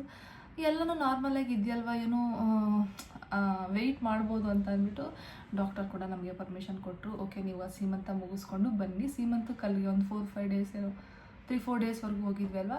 ಸೊ ಅಲ್ಲಿ ಒಂದು ಸತಿ ನಮಗೆ NST ಮಾಡಿಸಿ ವಾಟ್ಸಪ್ ಮಾಡಿ ಅಂತ ಹೇಳಿದರು. ಬಟ್ ನಾವು ಅದನ್ನಲ್ಲಿ NST ಎಲ್ಲೂ ಮಾಡಿಸಿಲ್ಲ. ಫಂಕ್ಷನ್ ಇದರಲ್ಲೇ ಇನ್ನೆಲ್ಲೂ ಹೋಗಿ ನಾನು ಹಾಸ್ಪಿಟಲ್ಗೆ ತುಮಕೂರಿಗೆ ಹೋಗ್ಬೇಕಿತ್ತು NST ಮಾಡ್ಸೋಕ್ಕೆ. ಹೋಗಲಿಲ್ಲ. ಇಲ್ಲ ಮಧುಗಿರಿಲಿ ಅವೈಲಬಲ್ ಇತ್ತಾರೋ ಗೊತ್ತಿಲ್ಲ, ನಾವು ಅದ್ರದ್ದು ವಿಚಾರಿಸೋಕ್ಕೆ ಹೋಗಲಿಲ್ಲ. ನಾನು ಮಾತ್ರ ಬೇಬಿ ಮೂಮೆಂಟ್ಸ್ ಯಾವಾಗಲೂ ಅಬ್ಸರ್ವ್ ಮಾಡ್ತಾನೇ ಇದ್ದೆ. ತುಂಬಾ ಬೇಬಿ ಮೂಮೆಂಟ್ಸ್ ಆಗ್ತಿತ್ತು ನನಗೆ. ಈಗಲೂ ಅವಳು ಹುಟ್ಟಿದಾಗಲೇ ಎಷ್ಟು ಕಾಲು ಕೈ ಆಡಿಸ್ತಾನೆ ಇರ್ತಾಳೆ. ಅವಳು ಎದ್ದಿದ್ದಾಳೆ ಅಂದರೆ ಯಾವಾಗಲೂ ಕೈ ಕಾಲು ಆಡಿಸ್ತಾನೆ ಇರೋದೆ. ಇವಾಗ ರಂಜಿತ್ ಹೇಳ್ತಿರ್ತಾರೆ, ಅದಕ್ಕೆ ಅನಿಸುತ್ತೆ ನಿನ್ಗೆ ಅಷ್ಟೊಂದು ಅಶ್ವಾಗ್ತಿದ್ದು ಅಂತ. ನಿಜವಾಗ್ಲೂ ನೀವೆಲ್ಲ ಕೇಳ್ತಿದ್ರಿ, ಅಂದರೆ ಹಸ್ವಾಗುತ್ತಾ, ಊಟ ಸೇರುತ್ತಾ ಅಂತ. ಎಷ್ಟು ತಿಂತಿದ್ದೆ ನಾನು ಅಂತಂದರೆ, ಒಂದು ಸೆಕೆಂಡ್ ನಮ್ಮಲ್ಲರಿರೋರೆಲ್ಲ ಗಾಬರಿ ಆಗೋಗ್ಬಿಟ್ಟಿದ್ರು ನಾನು ತಿನ್ನೋದು ನೋಡಿ. ಅಷ್ಟು ಊಟ ಸೇರ್ತಿತ್ತು ನನಗೆ. ಅವಳು ಮೂಮೆಂಟ್ಸ್ ಮಾಡ್ತಿದ್ದಷ್ಟು ಹಸಿವು ಜಾಸ್ತಿ ಆಗುತ್ತಂತೆ. ಸೊ ಹಂಗಾಗಿ ತುಂಬ ಹಶ್ವಾಗ್ತಿತ್ತು. ನಾನು 2 ಅವರ್ಸ್ಗೆ ಒಂದು ಸತಿ ತಿಂತಾನೇ ಇದ್ದೆ. ಆ್ಯಂಡ್ ಕ್ವಾಂಟಿಟಿ, ನಾನು ತಿನ್ನೋ ಫುಡ್ ಕ್ವಾಂಟಿಟಿ ಕೂಡ ಮುಂಚೆ ತಿನ್ನೋದಕ್ಕಿಂತ ಡಬಲ್ ಆಗೋಗ್ಬಿಟ್ಟಿತ್ತು. ಹಂಗಾಗೋಗಿತ್ತು. NST ಅಲ್ಲಿ ಹೋದಾಗ ಮಾಡಿಸ್ಲಿಲ್ಲ. ಸೀಮಂತ ಮುಗಿಸ್ಕೊಂಡು ಬಂದ್ವಿ, ಅಲ್ಲಿ ಹೋಗಿದ್ವಿ, ಮತ್ತು ಸ್ಕ್ಯಾನಿಂಗಿಗೆ. ಸೀಮಂತ ಮುಗಿಸ್ಕೊಂಡು ಮಂಡೇ ಬಂದ್ವಿ, ನಾವು ವೆನ್ಸ್ಡೇ ಹಾಸ್ಪಿಟಲ್ಗೆ ಹೋದ್ವಿ. ಆವಾಗೂ ಸ್ಕ್ಯಾನಿಂಗ್ ಮಾಡಿಸಿದಾಗ ಸೇಮ್ ಬಂತು. ಅದು ಥಿಕ್ ಇಂಟರ್ನಲ್ ಎಕೋಸ್ ಅಂತಲೇ ತೋರಿಸ್ತಿತ್ತು. ನಂದು ಅಮ್ಯುನಿಟಿಕ್ ಫ್ಲೂಯಿಡ್ ಏನಿತ್ತು ಅದು ಐ ಥಿಂಕ್ 8 to 18 ಸೆಂಟಿಮೀಟರ್ವರೆಗೂ ಏನೋ ಇರಬೇಕು. ನಂದು 12 ಸೆಂಟಿಮೀಟರ್ ಇದೆ. ವಾಟರ್ ಲೆವೆಲೆಲ್ಲ ಕರೆಕ್ಟಾಗಿತ್ತು, ಬಟ್ ಅದು ಥಿಕ್ ಅಂತ ತೋರಿಸ್ತಿತ್ತು. ಮತ್ತು ಅವರು ಅಡ್ಮಿಟ್ ಆಗ್ತೀರಾ ಅಂತ ಕೇಳಿದ್ರು. ಬಟ್ ನಮ್ಮದೇನೋ ಫ್ಯಾಮಿಲಿಲಿ ಸ್ವಲ್ಪ ಏನೋ ಅದು ಯಾವಾಗಲಾದ್ರೂ ನನ್ನ ಬ್ಲಾಗಲ್ಲಿ ಶೇರ್ ಮಾಡ್ಕೊತೀನಿ. ಸ್ವಲ್ಪ ಸ್ಯಾಡ್ ನ್ಯೂಸ್ ಬಂದಿತ್ತು ನಮಗೆ. ಸೊ ಆ ಟೈಮಲ್ಲಿ ಅಡ್ಮಿಟ್ ಆಗೋದಾಗಿರ್ಬೋದು. ಆ್ಯಂಡ್ ಅಮ್ಮ ಕೂಡ ಬರೋಕ್ಕಾಗ್ತಿರ್ಲಿಲ್ಲ. ಅವ್ರದ್ದೇ ಆದ ಒಂದು ಸ್ಯಾಡಲ್ಲ ಅವರಿದ್ದರು, ಅವ್ರದ್ದೇ ಆದ ಒಂದು ನೋವಲ್ಲ ಅವರಿದ್ದರು. ನನಗೆ ಯಾಕೋ ಗೊತ್ತಿಲ್ಲ, ವೆಯ್ಟ್ ಮಾಡಬೇಕು, ವೆಯ್ಟ್ ಮಾಡೋಣ, ಏನೂ ಆಗಿಲ್ಲ ಅನ್ನೋ ಥರ ನನಗೆ 6th ತುಂಬ ಸ್ಟ್ರಾಂಗಾಗಿ ಅನ್ನಿಸ್ತಿತ್ತು. ಆಯಿತಾ, ರಂಜಿತ್ತು ರಿಸ್ಕ್ ತೊಗೊಳ್ಳೋದಕ್ಕೆ ಅಡ್ಮಿಟ್ ಆಗೋಣ ಅಂತ ಹೇಳ್ತಿದ್ರು. ಬಟ್ ನಾನು ಅವ್ರಿಗೆ ಇಲ್ಲ, ನನ್ನ ಬೇಬಿ ಮೂಮೆಂಟ್ಸ್ ಎಲ್ಲ ಅಬ್ಸರ್ವ್ ಮಾಡ್ತಿದ್ದೀನಿ, ಎಲ್ಲ ನಾರ್ಮಲಾಗಿದೆ, ನಂಗೆ ವೇರಿಯೇಷನ್ಸ್ ಗೊತ್ತಾಗುತ್ತಲ್ಲ, ಎಲ್ಲ ಚೆನ್ನಾಗಿದೆ ಅಂತ ನಾನು ಅವ್ರಿಗೆ ಹೇಳ್ತಾಯಿದ್ದೆ. ಬಟ್ ಅವ್ರು ತುಂಬಾ ಟೆನ್ಷನ್ ತೊಗೊಂಡಿದ್ರು. ಸೀಮಂತ ಕೂಡ ಆಗಬೇಕಾದ್ರೆ ಫುಲ್ ಟೆನ್ಷನ್. ಅವ್ರು ಯಾವಾಗಲೂ ಬಂದು ಬೇಬಿ ಮೂಮೆಂಟ್ಸ್ ಅಬ್ಸರ್ವ್ ಮಾಡ್ತಿದ್ಯಾ, ಎಲ್ಲಿ ಫಂಕ್ಷನ್ ಇದೆಲ್ಲ ನಾನು ಮುಳುಗೋಗಿರ್ತೀನಿ ಅಂದ್ಬಿಟ್ಟು ಕೇಳ್ತಾನೆ ಇದ್ರು ಫ್ರೀಕ್ವೆಂಟಾಗಿ, ಅಬ್ಸರ್ವ್ ಮಾಡ್ತಿದ್ಯಾ ಮೂಮೆಂಟ್ಸ್ ಎಲ್ಲನೂ ಅಂತ. ಬಟ್ ಮೂಮೆಂಟ್ಸ್ ಎಲ್ಲ ತುಂಬ ಚೆನ್ನಾಗಿತ್ತು. ನಮಗೆ ಡಾಕ್ಟ್ರು ಕೂಡ ಟೈಮ್ ಕೊಟ್ಟಿದ್ದು ಅದೊಂದೇ ರೀಸನ್ಗೆ, ಮೂಮೆಂಟ್ಸ್ ಚೆನ್ನಾಗಿದೆ. ಆ್ಯಂಡ್ ನಾವು ನಂಬಿರೋದೇ ಆ ಮೂಮೆಂಟ್ಸ್ ಮೇಲೆ, ಅಂದರೆ ವೆಯ್ಟ್ ಮಾಡ್ತಿರೋದೆ. ಸೊ ಹಂಗಾಗಿ ಮೂಮೆಂಟ್ಸ್ ಎಲ್ಲ ಚೆನ್ನಾಗಿ ಅಬ್ಸರ್ವ್ ಮಾಡ್ತಿರು. ನಿಮ್ಗೆ ಯಾವಾಗ ಕಡಿಮೆ ಅಂತ ಅನ್ನಿಸುತ್ತೋ ಅವಾಗ ಇಮಿಡಿಯೇಟಾಗಿ ಬಂದು ಅಡ್ಮಿಟ್ ಆಗು, ಇಲ್ಲ ಫೋನ್ ಮಾಡು ಅಂತ ಅವ್ರ ಪರ್ಸ್ನಲ್ ನಂಬರ್ ಕೂಡ ಕೊಟ್ಟಿದ್ರು. ಎಲ್ಲನೂ ನಾರ್ಮಲಾಗಿ ಇದ್ದಿದ್ದರಿಂದ ನಾವು ಕೂಡ ವೆಯ್ಟ್ ಮಾಡಿದ್ವಿ. ಡಾಕ್ಟರ್ ಕೂಡ ಓಕೆ, ಬುಧವಾರ ಹೋಗಿದ್ವಲ್ವ, ಶುಕ್ರವಾರ ಅಡ್ಮಿಟ್ ಆಗ್ತೀರಾ, ಇಲ್ಲ ನಾಳೆ ಅಡ್ಮಿಟ್ ಆಗ್ತೀರಾ ಅಂತಂದರು. ಮ್ಯಾಮ್ ನಮಗೆ ಈ ವೀಕ್ ಬೇಡ, ಸ್ವಲ್ಪ ಏನೋ ಸೂತ್ಕ ಇದೆ, ನೆಕ್ಸ್ಟ್ ವೀಕಲ್ಲಿ ಅಡ್ಮಿಟ್ ಆಗ್ತೀವಿ ಅಂತ ಹೇಳಿದ್ವಿ. ಓಕೆ, ನಾನು ಮಂಡೇ ಅವೈಲೇಬಲ್ ಇರಲ್ಲ, ನೀವು ಟ್ಯೂಸ್ಡೇ ಬಂದು ಅಡ್ಮಿಟ್ ಆಗಬೇಕಾಗುತ್ತೆ ಅಂತಂದರು. ಓಕೆ ಮ್ಯಾಮ್, ಟ್ಯೂಸ್ಡೇ ಅಡ್ಮಿಟ್ ಆಗ್ತೀವಿ ಅಂತೇಳಿ ನಾವು ಟ್ಯೂಸ್ಡೇ ಅಲ್ಲ ವೆನ್ಸ್ಡೇ ಹೋಗಿ ಅಡ್ಮಿಟ್ ಆದ್ವಿ. ಯಾಕಂದರೆ ಟ್ಯೂಸ್ಡೇ ಏನೋ ಪೂರ್ಣಮಿ ಏನೋ ಇತ್ತು. ವೆನ್ಸ್ಡೇ ಈವ್ನಿಂಗ್ ಆಫ್ಟರ್ ಡಿನ್ನರ್ ಹೋಗಿ ಅಡ್ಮಿಟ್ ಆಗಿದ್ದು. ಥರ್ಸ್ಡೇ ನನಗೆ 12/7 ಅವಳು ಹುಟ್ಟಿದ್ದು. ವೆಡ್ನೆಸ್ಡೇ ನಾವು ಅಡ್ಮಿಟ್ ಆಗಿದ್ದು ಆಫ್ಟರ್ ಡಿನ್ನರ್ ಅಲ್ವಾ. ಹೋಗಿದ ತಕ್ಷಣ ಅದೇನೇನು ಪ್ರೊಸೀಜರ್ ಇದೆಯೋ ಅದನ್ನೆಲ್ಲ ಮುಗಿಸ್ಕೊಂಡ್ರು. ಅದಾದಮೇಲೆ ನಮಗೆ ರೂಮ್ ತೋರಿಸಿದ್ರು. ರೂಮ್ದು ಕ್ಲಿಪ್ಪಿಂಗ್ ಹಾಕಿದೆ ನೋಡಿರ್ತೀರ. 11ಗೆ ಅವತ್ತು ನೈಟ್ 11ಗೆ ನನಗೆ ಫಸ್ಟ್ ಜೆಲ್ ಅಪ್ಲೈ ಮಾಡಿದ್ದು, ಇಂಡ್ಯೂಸ್ ಮಾಡಿದ್ದು. ಆಲ್ಮೋಸ್ಟ್ 5ವರೆಗೂ ನೋಡೋಣ, ಅಂದರೆ ನೀರು ತೆಗಿತೀನಿ ಆಚೆ, ಒಂದು 5ಗೆ ಬಂದುಬಿಟ್ಟು ಅದೇನಾದರೂ ತುಂಬ ಅಂದರೆ ಮೋಷನ್ ಮಾಡ್ಕೊಂಡಿರೋದು ಗೊತ್ತಾಗುತ್ತಲ್ವ, ವಾಟ್ರಲ್ಲಿ ನೋಡಿ ಅವ್ರಿಗೆ ಗೊತ್ತಾಗುತ್ತಲ್ವ. ಸೊ ಅದ್ರ ಮೇಲೆ ನಾರ್ಮಲ್ ಆದರೆ ನಾರ್ಮಲ್ಲು, ಇಲ್ಲಾಂದರೆ ಸಿ ಸೆಕ್ಷನ್ ಮಾಡಬೇಕಾಗುತ್ತೆ. ಅಂದರೆ ಏನಾದರೂ ಗಲೀಜು ಮಾಡ್ಕೊಂಡಿದ್ರೆ ಸಿ ಸೆಕ್ಷನ್ ಮಾಡಬೇಕಾಗುತ್ತಲ್ವ. ಸೊ ಸಿ ಸೆಕ್ಷನ್ ಮಾಡೋಣ ಅಂತ ಹೇಳಿದ್ರು. ನಾನು 11ಗೆ ಇಂಡ್ಯೂಸ್ ಮಾಡಿದ್ದು, ಅರ್ಲಿ ಮಾರ್ನಿಂಗ್ 5ವರೆಗೂ ವಿಡಿಯೋ ಮಾಡ್ತಿತ್ತು. ಇವತ್ತು ಮನೆಯಲ್ಲೇ ಇದ್ದಾರೆ, ನಾನು ಟ್ಯಾಬ್ಲೆಟ್ ತೊಗೊಂಡು ಹೋಗಿ ಅಂತ ಬಂದರು. ಅರ್ಲಿ ಮಾರ್ನಿಂಗ್ 5ವರೆಗೂ ನಾನು ದೇವ್ರ ಹತ್ರ ಪ್ರೇ ಮಾಡ್ಕೊತಿದ್ದೀನಿ. ಲೈಕ್ ನಾರ್ಮಲ್ಲೇ ಆಗಲಿ, ಏನು ಮೋಷನ್ ಮಾಡ್ಕೊಂಡೇ ಇರೋ ಥರ ಇರಲಿ ಅಂತ. ನಮ್ಮ ಪಾಪು ಹತ್ರನೂ ನಾನು ಮಾತಾಡ್ತಿದ್ದೆ. ಯೂಶ್ವಲಿ ನಾವು ಮಾತಾಡ್ತೀವಿ ಅಲ್ವಾ. ನಾನು ಫ್ರೀಕ್ವೆಂಟಾಗಿ ಮಾತಾಡ್ತಿದ್ದು. ನಿದ್ದೆ ಏನೂ ಮಾಡಲಿಲ್ಲ, 1.5 to 2 hours ನಿದ್ದೆ ಮಾಡಿದ್ದೆ ಅಷ್ಟೇ. ಲೈಟಾಗಿ ಪೇಯ್ನ್ ಇತ್ತು ಇಂಡ್ಯೂಸ್ ಮಾಡಿದ್ರಿಂದ. ಮತ್ತು ಅವ್ರಿಗೆ 5 ಬಂದರು. 5 ಬಂದಮೇಲೆ ವಾಟ್ರ್ ರಿಮೂವ್ ಮಾಡಿದ್ರು. ಆ ಟೈಮಲ್ಲಿ ರಂಜಿತ್ ಅದೇ ರೂಮಲ್ಲೇ ಪಕ್ಕದಲ್ಲಿ ಬೆಡ್ ಇತ್ತಲ್ವ, ಅಲ್ಲೇ ಮಲಗಿದ್ರು. ಅಮ್ಮ ವಾಶ್ರೂಮಲ್ಲೇನೋ ಇದ್ರು ಅಂತ ಅನ್ಸುತ್ತೆ. ಅವ್ರು ಸ್ಕ್ರೀನ್ ಎಳ್ದು ವಾಟ್ರ್ ರಿಮೂವ್ ಮಾಡ್ತಾಯಿದ್ರು. ಸಿಸರಲ್ಲಿ ರಿಮೂವ್ ಮಾಡಿ ಏನೋ ಸಿಸರೆಲ್ಲ ತೊಗೊಂಡು ಬಂದಿದ್ರು. ರಂಜಿತ್ ಇದೆಲ್ಲ ನೋಡಿಬಿಟ್ಟು, ಇಷ್ಟೊಂದೆಲ್ಲ ಯಾಕೆ ಸ್ಟ್ರಗಲ್ ಮಾಡ್ತಿದ್ಯಾ, ಸಿ ಸೆಕ್ಷನೇ ಮಾಡಿಸ್ಕೊ ಅಂತ ರಂಜಿತ್ ಅಂದರು. ಯಾವಾಗ 5ಗೆ. ಬಿಕಾಸ್ ಅವ್ರು ವಾಟ್ರ್ ಬ್ರೇಕ್ ಮಾಡುವಾಗಲೇ ನಾನು ತುಂಬ ಅನ್ಕಂಫರ್ಟಬಲ್ ಅನಿಸುತ್ತೆ ಅಲ್ವಾ, ಆವಾಗ ಆ ಥರ ಹೇಳಿದ್ರು ನನಗೆ. ಬಟ್ ನಾನು ನಾರ್ಮಲ್ಲೇ ಆಗಬೇಕು, ಎಷ್ಟೇ ಕಷ್ಟ ಆದರೂ ಪರವಾಗಿಲ್ಲ ಅಂತ ಅದೇನೋ ಮೆಂಟಲಿ ಫಿಕ್ಸ್ ಆಗಿಬಿಟ್ಟಿದೆ. ಆ ಟೈಮಲ್ಲಿ ಅವ್ಳು ವಾಟ್ರ್ ಬ್ರೇಕ್ ಮಾಡಿದಾಗ ತಿಕ್ಕಾಗಿ ತೋರಿಸ್ತು. ಮೋಷನ್ ಮಾಡ್ಕೊಂಡಿದ್ಲು ಇವಳು. ಮೋಷನ್ ಅಲ್ಲ, ಯೂರಿನ್ ಮಾಡ್ಕೊಂಡಿದ್ಲು. 2 drops ಯೂರಿನ್ ಮಾಡ್ಕೊಂಡಿದ್ಲು. ಅದು ನಮಗೆ ಮೇ ಬಿ ಆಪ್ರೇಷನ್ ಆಗುವಾಗ ಹೇಳಿದ್ದು 2 drop ಯೂರಿನ್ ಮಾಡ್ಕೊಂಡಿದ್ದಾಳೆ ಅಂತ. ಬಟ್ ಅದು ಇನ್ನೂ ತಿಕ್ಕಾಗಿದೆ, ಏನೋ ಗಲೀಜಿದೆ ನೀರು ಅಂತಂದರು. ಬಟ್ ನಾನು ಯಾಕೋ ಇಲ್ಲ, ಇನ್ನೂ ಸ್ವಲ್ಪ ಹೊತ್ತು ವೆಯ್ಟ್ ಮಾಡಿ ನೋಡೋಣ, ನಾರ್ಮಲ್ ಆಗ್ಬೋದೇನೋ ಅನ್ನೋ ಒಂದು ಹೋಪಲ್ಲಿ.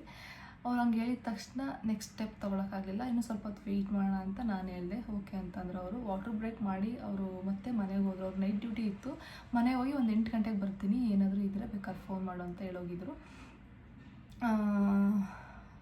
ಅವ್ರು ವಾಟ್ರ್ ಬ್ರೇಕ್ ಮಾಡಿದ್ದಾದಮೇಲೆ ಪೇಯ್ನ್ ಸ್ವಲ್ಪ ಇನ್ಕ್ರೀಸ್ ಆಯಿತು ನನಗೆ. ಅರೌಂಡ್ 8ವರೆಗೂ ನಾನು ಏನಾದರೂ ಬ್ರೇಕ್ಫಾಸ್ಟ್ ಮಾಡೋದಿದ್ರೆ ಮಾಡ್ಕೊಬಿಡು ಇವಾಗಲೇ, ಮತ್ತೆ ಸಿ ಸೆಕ್ಷನ್ ಆದರೆ ಏನೋ 5 hours ತಿನ್ನಂಗಿಲ್ಲ ಅಂತ ಏನೋ ಹೇಳಿದರು.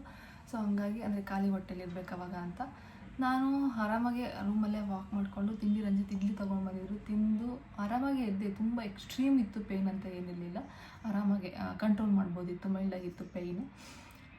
ಮತ್ತೆ ಅವ್ರು 8ಗೆ ಬಂದರು. ಲೇಬರ್ ರೂಮಿಗೆ ಶಿಫ್ಟ್ ಮಾಡೋಣ ಅಂತ ಹೇಳ್ಬಿಟ್ಟು 4th ಫ್ಲೋರ್ಗೆ ಕರ್ಕೊಂಡೋದ್ರು ಲಿಫ್ಟಲ್ಲಿ. ನಾನು ಅಮ್ಮ ಹೋದ್ವಿ. ರಂಜಿತ್ ಯಾವುದೋ ಕೆಲಸದ ಮೇಲೆ ಹೊರಗಡೆ ಹೋಗಿದ್ರು, ದೇವಸ್ಥಾನಕ್ಕೆ ಬಂದಿದ್ರು ಅವ್ರು ಆ ಟೈಮಲ್ಲಿ. ನಾವು 4th ಫ್ಲೋರಲ್ಲಿದ್ವಿ ಅಂತ ಅವ್ರು ಫೋನ್ ಕೂಡ ಮಾಡಿ ಹೇಳಿದೆ. ನಾನು ಲೇಬರ್ ರೂಮಿಗೆ ಫೋನ್ ಕೂಡ ತೊಗೊಂಡೋಗಿದ್ದೆ. ಎಲ್ರಿಗೂ ಗೊತ್ತಿತ್ತು ನಾನು ವ್ಲಾಗ್ ಮಾಡ್ತೀನಿ ಅಂತ. ಸೊ ಆರಾಮಾಗಿದ್ನಲ್ವ, ಎಷ್ಟಾಗೋದು ಅಷ್ಟು ಕ್ಯಾಪ್ಚರ್ ಮಾಡೋಣ ಅಂತ ತೊಗೊಂಡೋಗಿದ್ದೆ. ಒಂದೇ ಕ್ಲಿಪ್ಸ್ ತಗೊಳಕ್ಕಾಗಿದ್ದು. ಅಲ್ಲಿಗೆ ಹೋದ್ಮೇಲೆ ಮತ್ತೆ ಇಂಡ್ಯೂಸ್ ಮಾಡಿದ್ರು. ಅಲ್ಲಿಂದ ನನಗೆ ಪೇಯ್ನ್ ತುಂಬ ಎಕ್ಸ್ಟ್ರೀಮ್ ಆಗಿದ್ದು. ಅವರ್ವರೆಗೂ ಅಲ್ಲ, ಮಿನಿಟ್ಗೂ ಇನ್ಕ್ರೀಸ್ ಆಗ್ತಿತ್ತು ಪೇಯ್ನು. ಅಲ್ಲಿ ಎಪಿಡ್ಯೂರಲ್ ತೊಗೊಳಂಗಿಲ್ಲ, ಆಪ್ಷನ್ ಇಲ್ಲ ಆ ಹಾಸ್ಪಿಟ್ಲಲ್ಲಿ. ಯೂಶ್ವಲಿ ನಾರ್ಮಲ್ ಡೆಲಿವರಿಗೆ ಎಪಿಡ್ಯೂರಲ್ ತೊಗೊತಾರೆ. ಆವಾಗ ನಮ್ಗೆ ಅಷ್ಟು ಪೇಯ್ನ್ ಗೊತ್ತಾಗಲ್ಲ. ಒಂದು 80% ಪೇಯ್ನ್ ಗೊತ್ತಾಗಲ್ಲ, ಒಂದು 20% ಗೊತ್ತಾಗುತ್ತೆ ಅಂತ ಹೇಳ್ತಾರೆ. ಬಟ್ ಆ ಆಪ್ಷನ್ ಅಲ್ಲಿ ಇರಲಿಲ್ಲ. Full complete pain. ಇವಾಗ ನ್ಯಾಚುರಲ್ ಪೇಯ್ನ್ ಬಂದ್ರೇ ತೊಡ್ಕೊಳಕ್ಕಾಗಲ್ಲ ಅಂತಾರೆ ಎಕ್ಸ್ಪೀರಿಯನ್ಸ್ ಇರೋರು. ಬಟ್ ಇಂಡ್ಯೂಸ್ ಮಾಡಿರೋದು ಇನ್ನೂ ಸ್ವಲ್ಪ ಜಾಸ್ತಿನೇ ಇರುತ್ತೆ. ಬಿಕಾಸ್ ಅದು ಕಂಟಿನ್ಯೂಸ್ ಆಗಿರುತ್ತೆ, ಬಿಟ್ಟು ಆನ್ ಆ್ಯಂಡ್ ಆಫ್ ಥರ ಇರಲ್ಲ. ಇಂಡ್ಯೂಸ್ ಮಾಡಿರೋದು ಕಂಟಿನ್ಯೂಸ್ ಆಗಿತ್ತು. 8 o'clock ಆಲ್ಮೋಸ್ಟ್ 11:55 11:50ವರೆಗೂ ನಾನು ಕಂಟ್ರೋಲ್ ಮಾಡಿದ್ದೀನಿ. ಬಟ್ 8ಇಂದನೂ ಎಕ್ಸ್ಟ್ರೀಮ್ ಇರಲಿಲ್ಲ. ಅವರವರೆಗೂ ಇನ್ಕ್ರೀಸ್ ಆಗ್ತಾ ಹೋಯಿತು. ರಂಜಿತ್ ಯಾವಾಗಲೂ ಲೇಬರ್ ರೂಮಿಗೆ ಬಂದು ನೋಡ್ಕೊಂಡು ಹೋಗೋರು, ಅಮ್ಮ ಬಂದು ನೋಡ್ಕೊಂಡು ಹೋಗೋರು. ಅವ್ರು ಮಾತಾಡ್ತಿದ್ರು, ನನಗೆ ರೆಸ್ಪಾಂಡ್ ಮಾಡೋಕ್ಕಾಗ್ತಿರ್ಲಿಲ್ಲ. ಬಿಕಾಸ್ ಅಷ್ಟು ಸುಸ್ತಾಗಿ ಹೋಗ್ಬಿಟ್ಟಿದೆ. ತುಂಬ ತಲೆ ಸುತ್ತು, ಕಣ್ಣು ಮಂಜು ಈ ಥರ ಆಗುತ್ತೆ ಅಲ್ವಾ, ಆ ಥರ ಆಗೋಗ್ಬಿಟ್ಟಿತ್ತು ನನಗೆ. ಅವಳು ಹೆಡ್ ಡೌನ್ ಮಾಡ್ತಾಳೆ ಅಲ್ವಾ, ಆ ಟೈಮಲ್ಲಿ ಸಿಕ್ಕಾಪಟ್ಟೆ ಪೇಯ್ನ್ ಅಂತ ಅನ್ಸೋದು. ಆವಾಗ್ಲೂ ರಂಜಿತ್ ನನ್ನ ನೋಡಿಬಿಟ್ಟು, ಪಾಪ ಸಿ ಸೆಕ್ಷನ್ ಮಾಡಿಸ್ಕೊ, ಯಾಕೆ ಇಷ್ಟೊಂದು ಒದ್ದಾಡ್ತಿದ್ಯಾ ಅಂತ ಹೇಳ್ತಿದ್ರು. ನಾನು ಅವ್ರಿಗೆ ಮುಂಚೆನೇ ಹೇಳಿದ್ದೆ, ನಾವು ನಾರ್ಮಲ್ ಡೆಲಿವರಿಗೆ ಟ್ರೈ ಮಾಡ್ತೀವಿ ಅಂದರೆ ಡೆಫಿನೆಟ್ಲಿ ನೋವಾಗುತ್ತೆ. ಬಟ್ ನಾನು ಎಷ್ಟೇ ನೋವಾಗ್ತಿದೆ ಅಂತಂದರೂ ನೀವು ಸಿ ಸೆಕ್ಷನ್ ಮಾಡಿಸ್ಬಾರ್ದು, ನನಗೆ ವೆಯ್ಟ್ ಮಾಡೋಣ ಸ್ವಲ್ಪ ಹೊತ್ತು ಅಂತ ಮುಂಚೆಗೇ, ನಾವು ಅಡ್ಮಿಟ್ ಆಗೋದಕ್ಕಿಂತ ಮುಂಚೆನೇ ಹೇಳ್ತಿದ್ದೆ. ಬಟ್ ಅಲ್ಲಿ ನಾನು ಹೇಳ್ತಿಲ್ಲ ಸಿ ಸೆಕ್ಷನ್ ಮಾಡಿಸಿ ಅಂತ, ಅವರು ಹೇಳ್ತಿದ್ರು. ಬಿಕಾಸ್ ಅದು ಪ್ರೊಸೆಸ್ ಹಂಗಿತ್ತು. ಅದು ಇವಾಗ ನಾನು ಅದನ್ನೆಲ್ಲ ವರ್ಡ್ಸಲ್ಲಿ ಹೇಳೋಕ್ಕಾಗಲ್ಲ, ನೀವೇ ಒಂದು ಇಮ್ಯಾಜಿನ್ ಮಾಡ್ಕೊಳ್ಳಿ ಅಂತಿದ್ರು. ನಾನು ಇನ್ನೂ ಸ್ವಲ್ಪ ಹೊತ್ತು ವೆಯ್ಟ್ ಮಾಡೋಣ, ನನಗೆ ಇಷ್ಟೊಂದು ಪೇಯ್ನ್ ತಿಂದಿದ್ದೀನಲ್ವ, ಪಟ್ಟಂತ ಹೋಗಿ ಸೆಕ್ಷನ್ ಮಾಡಿಸ್ಕೊಳ್ಳೋಕೆ ನಂಗೆ ರೆಡಿ ಇರಲಿಲ್ಲ. ಅದೊಂದು ಗಿಲ್ಟ್ ಕಾಡ್ತಿರುತ್ತೆ ಮತ್ತೆ ನನಗೆ ಲಾಸ್ಟ್ ಮೂಮೆಂಟ್ವರೆಗೂ, ನನಗೆ ಎಲ್ಲಿವರೆಗೂ ಆಗುತ್ತೋ ಅಲ್ಲಿವರೆಗೂ ಟ್ರೈ ಮಾಡಬೇಕು ಅಂತ ಸ್ಟ್ರಾಂಗಾಗಿ ಮೈಂಡ್ನ ಫಿಕ್ಸ್ ಮಾಡ್ಕೊಬಿಟ್ಟಿದ್ದೆ. ಒಂದು 9ಇಂದಲೇ ಸ್ವಲ್ಪ 9-10ಗೆ ಎಕ್ಸ್ಟ್ರೀಮ್. ನಾನು ಆಲ್ರೆಡಿ ಡಾಕ್ಟ್ರನ್ನ ಕೇಳೋಕ್ಕೆ ಸ್ಟಾರ್ಟ್ ಮಾಡಿಬಿಟ್ಟೆ. 8 centimeter ಓಪನ್ ಆಗಿದೆ, ಅದ್ರ ಬಗ್ಗೆ ನಾನು ಮಾತಾಡಲಿಲ್ಲ ಅಲ್ವಾ. ನಾವು ಹೋಗಿ ಅಡ್ಮಿಟ್ ಆದಾಗಿ ಜೆಲ್ ಇಂಡ್ಯೂಸ್ ಮಾಡೋರಲ್ವ 11ಗೆ, ಆವಾಗ 3 ಸೆಂಟಿಮೀಟರ್ ಓಪನ್ ಆಗಿತ್ತು. ಮಾರ್ನಿಂಗ್ ಬಂದು ಅವರು ಚೆಕ್ ಮಾಡಿದಾಗ 4 to 5 ಸೆಂಟಿಮೀಟರ್ ಆಗಿದೆ ಅಂದರು 5 o'clockಗೆ. ತಿರ್ಗಿ ಒಂದು 7-8 ಈ ರೇಂಜಲ್ಲಿ 6 to 7 ಸೆಂಟಿಮೀಟರ್ ಆಗಿತ್ತು. 8 ಅನಿಸುತ್ತೆ, ನಾವು ಲೇಬರ್ ರೂಮ್ಗೆ ಹೋದಾಗ ಅವ್ರು ಚೆಕ್ ಮಾಡಿ ಹೇಳಿದ್ದು 8ಗೆ 6 to 7 ಸೆಂಟಿಮೀಟರ್ ಆಗಿದೆ. ಇನ್ನೊಂದು 3 ಸೆಂಟಿಮೀಟರ್ ಅಲ್ಲ, ಒಂದು 2-3 ಅವರ್ಸಲ್ಲಿ ಆಗೋಗುತ್ತೆ ಅಂತ ಹೇಳಿದರು. ಸೊ ನಾನು ಆ ಕಾನ್ಫಿಡೆನ್ಸ್ ಮೇಲೆ ಇನ್ನೇನು ಈಗಲಾಗಲೂ ಆಗುತ್ತೆ ಡೆಲಿವರಿ ಅಂತ ನಾನು ಪಾಪ ಹತ್ರ ಮಾತಾಡ್ತಾನೆ ಇದ್ದೆ, ಜಾಗ ಮಾಡ್ಕೊ ಬೇಗ ಡೆಲಿವರಿ ಆಗೋಗಲಿ ಅಂತ.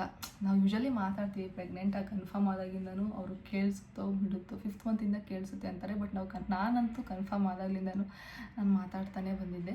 ಸೊ ಆ ಥರ ಎಲ್ಲ ಮಾತಾಡ್ತಿದ್ದೆ. ಬಟ್ 8 ಸೆಂಟಿಮೀಟರಿಂದ ಪ್ರೋಗ್ರೆಸ್ ಆಗಲಿಲ್ಲ ಮೆಡಿಸಿನ್ನು, ಅಂದರೆ 8 o'clockಯಿಂದ ಪ್ರೋಗ್ರೆಸ್ ಆಗಲಿಲ್ಲ. ಅದು ಏನು 6 to 7 ಇತ್ತು ಅಷ್ಟೇ ಇತ್ತು ಕಾನ್ಸ್ಟೆಂಟಾಗೆ, ಅರೌಂಡ್ 11:50ವರೆಗೂ ಅಷ್ಟೇ ಇತ್ತು. ಅದಾದಮೇಲೆ ನನಗೂ ಹೋಗ್ಬಿಡ್ತು, ಇಷ್ಟೇ ಆಯ್ತಲ್ವ, ಪ್ರೋಗ್ರೆಸ್ ಆಗ್ತಿಲ್ಲ ಮೆಡಿಸಿನ್ನು. ಮತ್ತು ನನ್ನ ಹೋಯ್ತು ಅನ್ನೋದಕ್ಕಿಂತ ಆ ಪೇಯ್ನ್ ಸ್ವಲ್ಪ ಕಡಿಮೆ ಇದ್ದಿದ್ರೆ ನಾನು ಬೇಕಾದ್ರೆ ಈವ್ನಿಂಗ್ವರೆಗೂ ಟ್ರೈ ಮಾಡ್ತಿದ್ದೆ. ಅದು ಕಂಟ್ರೋಲ್ ಮಾಡ್ಕೊಳ್ಳೋ ಥರನೂ ಇರಲಿಲ್ಲ. ನಾನು ಫುಲ್ ಸುಸ್ತಾಗಿ ಹೋಗ್ಬಿಟ್ಟಿದೆ ಆಯಿತಾ. ಅದು ಹೆಂಗೆ ಹೇಳೋದು, ಫುಲ್ಲು ಕಣ್ಣೆಲ್ಲ ನನಗೆ ಮಂಜು, ತಲೆ ಫುಲ್ ಸುತ್ತೈತೆ, ಆ ಥರ ಆಗ್ತಿತ್ತು. ನಾನೇ ಅಷ್ಟು ಸುಸ್ತಾದಾಗ ಡಾಕ್ಟ್ರು ಕೂಡ ಹೆದರ್ಕೊಂಡ್ರು. ಲೈಕ್ ನಾರ್ಮಲ್ ಡೆಲಿವರಿ ಆಗಬೇಕಾದ್ರೆ ನಾನು ಪುಷ್ ಮಾಡಬೇಕಲ್ವ, ನಾನೇ ಸುಸ್ತಾಗಿ ಬಿದ್ದೋದ್ರೆ ಕಷ್ಟ ಆಗುತ್ತೆ. ನಾನೇ ಒಂದು 11:50 ಅರೌಂಡ್ ಆ ಟೈಮಲ್ಲಿ ಫುಲ್ ಸುಸ್ತಾಗಿದ್ದು ರಂಜಿತ್ ಹತ್ರ ಶೇರ್ ಮಾಡ್ಕೊಂಡು, ರಂಜಿತ್ ಅದಕ್ಕೆ C-ಸೆಕ್ಷನ್ಗೆ ಹೋಗೋಣ ನೆಕ್ಸ್ಟ್ ಆಪ್ಷನ್ ಅಂತಂದು ಇಬ್ಬರು ಮ್ಯೂಚುವಲಾಗಿ ಡಿಸಿಷನ್ ತೊಗೊಂಡು ಡಾಕ್ಟರ್ ಹತ್ರನೂ ಹೇಳಿ, ಡಾಕ್ಟರ್ ಕೂಡ ಓಕೆ, ನನಗೂ ಹೋಪ್ ಇಲ್ಲ ನಾರ್ಮಲ್ ಆಗುತ್ತೆ ಅನ್ನೋದು ಅಂತ ಅವರು ಕೂಡ ಹೇಳಿದ್ರು. ಎಲ್ಲರೂ ಹಿಂಗೆ ಡಿಸ್ಕಸ್ ಮಾಡಿ ಫೈನಲಿ C-ಸೆಕ್ಷನ್ಗೆ ಸೈನ್ ಹಾಕಬೇಕಲ್ವ, ನೀವು ನಂಬಲ್ಲ, ನಾನು ಸೈನ್ ಹಾಕೋದು ಕೂಡ ಶಕ್ತಿ ಇಲ್ಲ, ಇದು ಹಾಕ್ಲೇಬೇಕಾ ಇವಾಗಲೇ, ಡೆಲಿವರಿ ಆದಮೇಲೆ ಹಾಕೋದೇ ಆಗಲ್ವ ಅಂದರೆ ಅದು ಹಾಕ್ಸ್ಕೋತಾರೆ. ಆಪ್ರೇಷನ್ ಯಾವುದೇ ಮಾಡಬೇಕಾದ್ರೂ ಅದೊಂದು ಪ್ರೊಸೀಜರು, ಸೈನ್ ಹಾಕ್ಸ್ಕೋತಾರೆ. ಹೆಂಗೆಂಗೋ ಸೈನ್ ಹಾಕಿದ್ದೆ, ಫುಲ್ ಕೈಯೆಲ್ಲ ಶೇಕ್ ಆಗ್ತಿತ್ತು. ಅದಾದಮೇಲೆ ಲೇಬರ್ ರೂಮಿಂದ ಪಕ್ಕದಲ್ಲಿ ಆಪ್ರೇಷನ್ ಥಿಯೇಟ್ರ್ ಇತ್ತು, ಅಲ್ಲಿಗೆ ಶಿಫ್ಟ್ ಮಾಡೋಕ್ಕೆ ವೀಲ್ ಚೇರ್, ಫುಲ್ ಸುಸ್ತಾಗೋಗಿದೆ ಅಲ್ವ, ವೀಲ್ ಚೇರ್ ತೊಗೊಬನ್ನಿ ಅಂತ ಹೇಳ್ತಿದ್ರು ಅವ್ರ ಸ್ಟಾಫ್ಗೆಲ್ಲ. ನನಗೆ ನಿಜವಾಗ್ಲೂ ಅಷ್ಟು ಪೇಷನ್ಸೇ ಇಲ್ಲ. ಅವ್ರು ಹುಡುಕ್ತಿದ್ರು ವೀಲ್ ಚೇರ್ ಎಲ್ಲಿದೆ ಅಂತ, ಸಿಗ್ತಿರಲಿಲ್ಲ, ಆ ರೂಮಲ್ಲಿದೆ ತೊಗೊಂಡು ಬನ್ನಿ, ಈ ಥರ ಏನೋ ಕನ್ವರ್ಸೇಷನ್ ಮಾಡ್ತಿದ್ರು. ನನಗೆ ಅವ್ರು ತೊಗೊಂಡು ಬಂದು ನಾನು ಕುತ್ಕೊಂಡು ಆಪ್ರೇಷನ್ ಥಿಯೇಟ್ರಿಗೆ ಹೋಗೋ ಅಷ್ಟು ವೆಯ್ಟ್ ಮಾಡೋ ಪೇಷನ್ಸ್ ಇಲ್ಲ, ಇದು ತುಂಬ ಟೈಮ್ ತೊಗೊಳುತ್ತೇನೋ ಅಂತ ಅಂದ್ಬಿಟ್ಟು ನಾನೇ ಎದ್ದು, ನೀವು ನಂಬಲ್ಲ, ನೆಡ್ಕೊಂಡು ಹೋಗಿದ್ದೀನಿ ಆಪ್ರೇಷನ್ ಥಿಯೇಟ್ರಿಗೆ. ನನಗೆ ಹೆಂಗಿತ್ತು ಅಂದರೆ, ಎಷ್ಟೊತ್ತಿಗೆ ಹೋಗಿ ಅದು ಅನೆಸ್ಥೇಷಿಯಾ ಕೊಡ್ತಾರೆ, ಅವಾಗ ನಮಗೇನು ಪೇಯ್ನ್ ಗೊತ್ತಾಗಲ್ಲ, ಅವಾಗ ನಾನು ನಾರ್ಮಲ್ ಆಗ್ತೀನಲ್ವ, ಪೇಯ್ನ್ ಗೊತ್ತಾಗಲ್ಲ, ಒಟ್ಟಿನಲ್ಲಿ ನನಗೆ ಪೇಯ್ನ್ ಗೊತ್ತಾಗಬಾರ್ದು ಈ ರೀತಿ. ಒಂದು 10 ಸ್ಟೆಪ್, ಒಂದು 10 ಹೆಜ್ಜೆ, ಒಂದು 20 ಹೆಜ್ಜೆ ಅಷ್ಟೇ, ತುಂಬ ದೂರನೂ ಅಲ್ಲ ಲೇಬರ್ ರೂಮಿಂದ ಆಪ್ರೇಷನ್ ಥಿಯೇಟ್ರಿಗೆ. ನಾನೇ ಅದು ಯೂರಿನ್ ಪಾಸ್ ಮಾಡೋದು ಬ್ಯಾಗೆಲ್ಲ ಕನೆಕ್ಟ್ ಮಾಡಿರ್ತಾರಲ್ವ, ಅದನ್ನು ಒಬ್ಬರು ನರ್ಸ್ ಆಂಟಿ ಇಟ್ಕೊಂಡಿದ್ರು. ನಾನು ನೆಡ್ಕೊಂಡೇ ಹೋಗಿದ್ದೆ ಆಪ್ರೇಷನ್ ಥಿಯೇಟ್ರಿಗೆ. ಇದೊಂದು ತುಂಬ ಫನ್ ಪಾರ್ಟ್. ನಾನು ರಂಜಿತ್ ಹತ್ರ ಅವರೆಲ್ಲ ಹೇಳ್ಬೇಕಾದ್ರೆ ರಂಜಿತ್ ಹತ್ರ ಹೇಳ್ತಿದ್ರು ಅವರೆಲ್ಲ, ಅಷ್ಟು ಪೇಯ್ನ್ ಇದ್ರೂ ಸುಸ್ತಾಗಿದ್ರು ಇವರೇ ಆಪ್ರೇಷನ್ ಥಿಯೇಟ್ರಿಗೆ ನೆಡ್ಕೊಂಡು ಹೋಗ್ಬಿಟ್ರು ಅಂತ.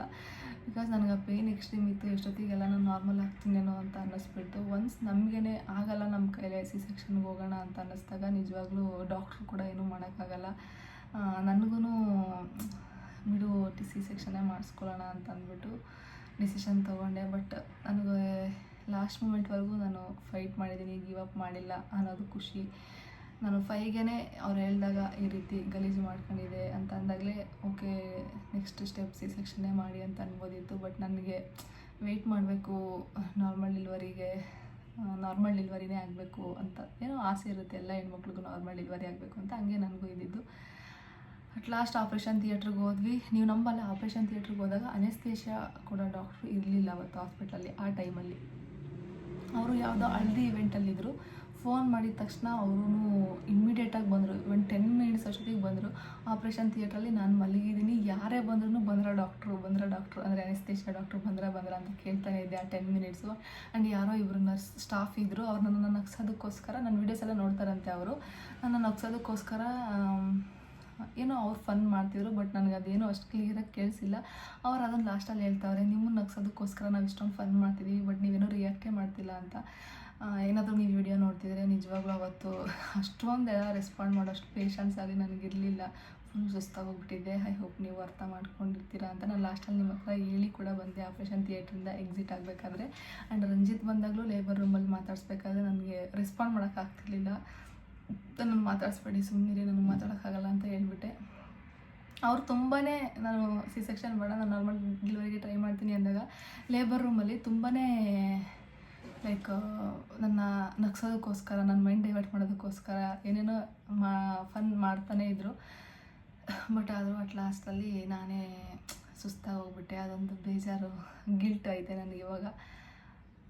ನಾನು ಇವನ್ ಡಾಕ್ಟ್ರ್ ಹತ್ರನೂ ಆಪ್ರೇಷನ್ ಮಾಡಬೇಕಾದ್ರೆ ಹೇಳ್ಕೊಂಡೆ, ಲೈಕ್ ಈ ಥರ ನಾನು ಗಿವ್ ಅಪ್ ಮಾಡಿಬಿಟ್ನೇನೋ ಅಂತ.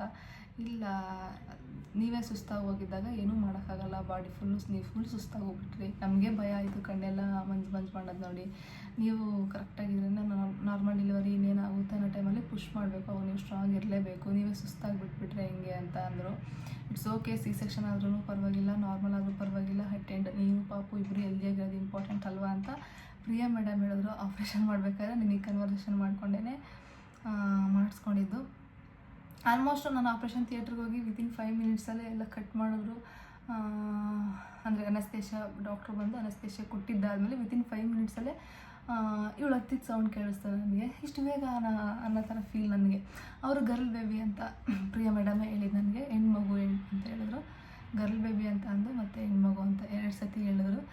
ನನಗೆ ಯಾವ ಪಾಪುನಾದರೂ ಆಗಲಿ, ಇದು ಯೂರಿನ್ ಬೇರೆ ಮಾಡ್ಕೊಂಡಿತ್ತಲ್ಲ 2 ಡ್ರಾಪ್ಸ್, ಇವರು ಸ್ವಲ್ಪ ತಿಕ್ಕಾಗಿತ್ತು ಅಂತಿದ್ರಲ್ವ, ಹೆಲ್ತ್ ಹೇಗಿದೆ ಅಂತಲೇ ನಾನು ಫಸ್ಟ್ ಕೇಳಿದ್ದು. ಎಲ್ಲನೂ ಆರಾಮಾಗಿದೆ ಅಂತ ಅಂದರು. ನನ್ನ ಮಗಳು ಹುಟ್ಟಿದ್ದಾದಮೇಲೆ ನಾನು ಅವಳು ಇಬ್ಬರು ವಾರ್ಡಿಗೆ ಶಿಫ್ಟ್ ಮಾಡಿದ್ವಿ. ನಾನು ಡಿಸ್ಚಾರ್ಜ್ ಆಗೋವರೆಗೂ ಅವಳು ನನ್ನ ಜೊತೆಲೇ ಇದ್ಲು. ಮಿಡಿಲಲ್ಲಿ ಅದೇನೋ BCG ಹಾಕೋಕ್ಕಾಗಿರ್ಬೋದು, ವ್ಯಾಕ್ಸಿನ್ ಹಾಕೋದಕ್ಕೆ ಮಾತಾಡಿ ಕರ್ಕೊಂಡು ಹೋಗ್ತಿದ್ರು. ಅವಳದು ಟೆಸ್ಟ್ ಇರುತ್ತಲ್ಲ 48 ಅವರ್ಸ್ ಆದಮೇಲೆ. ಅಷ್ಟು ಬಿಟ್ಟರೆ ಹೆಲ್ದಿಯಾಗಿ ನನ್ನ ಮಡ್ಲಿಗೆ ಸೇರಿದ್ಲು. ಅದೊಂದು ತುಂಬಾ ಖುಷಿ ನನಗವತ್ತು. ಅದೊಂದು ನನಗೆ ಇದು ನಾರ್ಮಲ್ ಆಗಿಲ್ವಲ್ಲ ಅನ್ನೋ ಬೇಜಾರು ಅದು ನನಗೆ ಕಳೆದ್ಬಿಡ್ತು. ಯಾವಾಗಲೂ ದೇವ್ರ ಹತ್ರ ನಾನು ಅದನ್ನೇ ಪ್ರೇ ಮಾಡ್ಕೊತಿದ್ದೆ, ಪಾಪ ಹತ್ರನೂ ಅದನ್ನೇ ನಾನು ಮಾತಾಡ್ಕೊತಿದ್ದೆ. ಹೆಲ್ದಿಯಾಗಿ ಯಾವುದಾದ್ರೂ ಓಕೆ, ನಾರ್ಮಲ್ ಆದರೂ ಓಕೆ, ಸಿ ಸೆಕ್ಷನ್ ಆದರೂ ಓಕೆ, ಗರ್ಲ್ ಯಾವುದಾದ್ರೂ ಓಕೆ, ಹೆಲ್ದಿಯಾಗಿ ಬಂದರೆ ಸಾಕು. ಬಿಕಾಸ್ ಅದೇ ಅಲ್ವಾ ನಮಗೆ ತುಂಬ ಇಂಪಾರ್ಟೆಂಟು. ಸೊ ಡಾಕ್ಟ್ರ್ ಹಂಗೆ ಅಂದಿದ ತಕ್ಷಣ ಹೆಲ್ತ್ ವೈಸು ಎಲ್ಲ ಓಕೆ ಅಂತಂದರು. ಅದಾದಮೇಲೆ ನಾರ್ಮಲ್ ಒಂದು 20 ಮಿನಿಟ್ಸ್ನ ಸ್ಟಿಚಿಂಗ್ ತಗೊಳುತ್ತೆ. ನಾನು ಒಂದು ಸ್ಟಿಚಿಂಗ್ ಮಾಡೋ ಟೈಮ್ ನನ್ನ ಹಸ್ಬೆಂಡಿಗೆ ತೋರಿಸಿದ್ರು ಅಂತಲೂ ಕೇಳಿದ್ವಿ. ಅವ್ರು ಅವಾಗ ತಾನೇ ತಗೊಂಡವ್ರು ನನಗೆ ತೋರಿಸಿ. ಬಟ್ ನಾನು ನಿಜವಾಗ್ಲೂ ಫೇಸ್ ನೋಡಲಿಲ್ಲ ಅವಳದು, ಆಯಿತಾ. ಕೈ ಮಾತ್ರ ಕಾಣಿಸ್ತು. ನಂದು ಇನ್ನೂ ಅದೇನಿತ್ತು ಸುಸ್ತು, ಕಣ್ಣೆಲ್ಲ ಸ್ವಲ್ಪ ಮಂಜು ಅದಿನ್ನೂ ಇತ್ತು. ಅದೊಂದು 20 ಮಿನಿಟ್ಸ್ ಎಲ್ಲ ಆದಮೇಲೆ ನಾನು ನಾರ್ಮಲ್ ಆಗಿದ್ದು. ಸೊ ಕೈ ಒಂದು ಅವಳದು ಕಾಣಿಸ್ತು ನನಗಷ್ಟೇ. ಅವ್ರಿಗೆ ತೊಗೊಂಡೋಗಿ ಆಚೆಗೆ ವೆಯ್ಟ್ ಮಾಡ್ತಿದ್ರು ರಂಜಿತ್ತು. ಇವರು ಪಾಪನ ತೊಗೊಂಡೋಗಿ ಕೊಟ್ಟಿದ ತಕ್ಷಣ ವೈಫ್ನ ತೋರಿಸಿ, ವೈಫ್ ಹೇಗಿದ್ದಾಳೆ ಅಂತ ಕೇಳಿದ್ದಾರೆ. ಬಿಕಾಸ್ ನಾನು ಸುಸ್ತಾಗಿದ್ದು ನೋಡಿರಲ್ವ, ಅವರು ಎದುರುಕೊಂಡಿದ್ದಾರೆ. ಎಲ್ಲ ಆರಾಮಾಗಿದೆ, ಸ್ಟಿಚಿಂಗ್ ಆಗ್ತಿದ್ದಾರೆ, ಒಂದು 15 to 20 ಮಿನಿಟ್ಸ್ ಅಷ್ಟೇ ತೋರಿಸ್ತೀವಿ ಅಂತ ಅವ್ರು ಹೇಳಿದ್ದಾರೆ. ಇಷ್ಟ ಆಯಿತು. ಐ ಹೋಪ್ ಎಲ್ಲ ನಾನು ಕ್ಲಿಯರಾಗಿ ಹೇಳಿದ್ದೀನಿ ಅಂತ. ಬಿಕಾಸ್ ಆಲ್ಮೋಸ್ಟ್ 3 ಮಂತ್ಸ್ ಆಯ್ತಲ್ವ, ಒಂದೊಂದೇ ನೆನಪು ಮಾಡ್ಕೊಂಡು ಹೇಳ್ತಾ ಇದ್ದೀನಿ. ನಾನು ಯಾವುದೇ ರೀತಿ ಪ್ರಿಪೇರ್ ಕೂಡ ಆಗಿರಲಿಲ್ಲ ಈ ವ್ಲಾಗ್ನ ಶೂಟ್ ಮಾಡಬೇಕಾದ್ರೆ. ಈಗ ರ್ಯಾಂಡಮಾಗೆ ಈ ವ್ಲಾಗ್ ನಾನು ಹಾಕಿಲ್ಲ, ಒಂದು ಎಡಿಟ್ ಮಾಡಿ ಅಪ್ಲೋಡ್ ಮಾಡೋಣ, ನಿಮ್ಮದು ಡೆಲಿವರಿ ವ್ಲಾಗ್ ಹಾಕೋ ಅಷ್ಟರಲ್ಲಿ ನಮ್ಮದೇ ಡೆಲಿವರಿ ಆಗುತ್ತೆ, ಈ ರೀತಿ ಎಲ್ಲ ಕಮೆಂಟ್ ಮಾಡ್ತಿದ್ರಲ್ಲ ಅಂತ ಅಂದ್ಬಿಟ್ಟು ನಾನು ಶೇರ್ ಮಾಡಿಕೊಂಡೆ. ಆ್ಯಂಡ್ ರಂಜಿತ್ ಫುಲ್ ಹ್ಯಾಪಿ ಅವತ್ತು. ಅವ್ರ ಫೇಸ್ ಸ್ಮೈಲ್ ಇದರಲ್ಲೇ ಐತೆ ನನ್ನ ಡೆಲಿವರಿ ಆಗಿ ಡಿಸ್ಚಾರ್ಜ್ ಆಗೋವರೆಗೂ. ಆ್ಯಂಡ್ ಸ್ಟಿಚಿಂಗ್ ಹಾಕಬೇಕಾದ್ರೆ ನಾನು ಫುಲ್ಲು ರಂಜಿತ್ನೇ ನೆನೆಸ್ಕೊತಿದ್ದೆ. ಬಿಕಾಸ್ ನೀವು ನಂಬಲ್ಲ, ಇದು ತುಂಬ ಪರ್ಸ್ನಲ್, ಬಟ್ ಸ್ಟಿಲ್ ಹೇಳ್ಕೊತೀನಿ, ಎಲ್ಲನೂ ಶೇರ್ ಮಾಡ್ಕೊತೀನಲ್ವ ನಿಮ್ಮ ಜೊತೆ. ಹಂಗಾಗಿ ಅವ್ರಿಗೆ ತುಂಬ ಸ್ಟ್ರಾಂಗಾಗಿ ಅನ್ನಿಸ್ತಿತ್ತಂತೆ ನಮಗೆ ಗರ್ಲ್ ಬೇಬಿನೇ ಆಗೋದು ಅಂತ.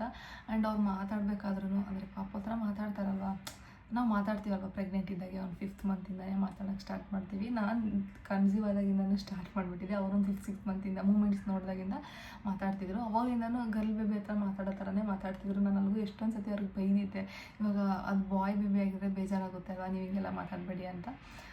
ಸೊ ಅವರು ಸಿಕ್ಕಾಪಟ್ಟೆ ಗರ್ಲೇ ಬೇಕು ಅಂತ ಅಂದ್ಕೊಂಡಿದ್ರಂತೆ. ಅದು ನನಗೆ ಹೇಳ್ಕೊಂಡಿಲ್ಲ, ಅವ್ರು ಡೆಲಿವರಿ ಆದಮೇಲೆ ಹೇಳಿದ್ದು ನನಗೆ ಗರ್ಲೇ ಬೇಕು ಅಂತ. ತುಂಬ ಸ್ಟ್ರಾಂಗಾಗಿ ಪ್ರೇ ಮಾಡ್ಕೊಂಡಿದ್ದೆ ದೇವ್ರ ಹತ್ರ ಅಂತ. ಅವ್ರು ತುಂಬಾ ಖುಷಿ, ತುಂಬ ಚೆನ್ನಾಗೂ ಆಫ್ಟರ್ ಡೆಲಿವರಿ ಅವಳನ್ನ ನೋಡ್ಕೊಳ್ಳೋದಾಗಿರ್ಬೋದು.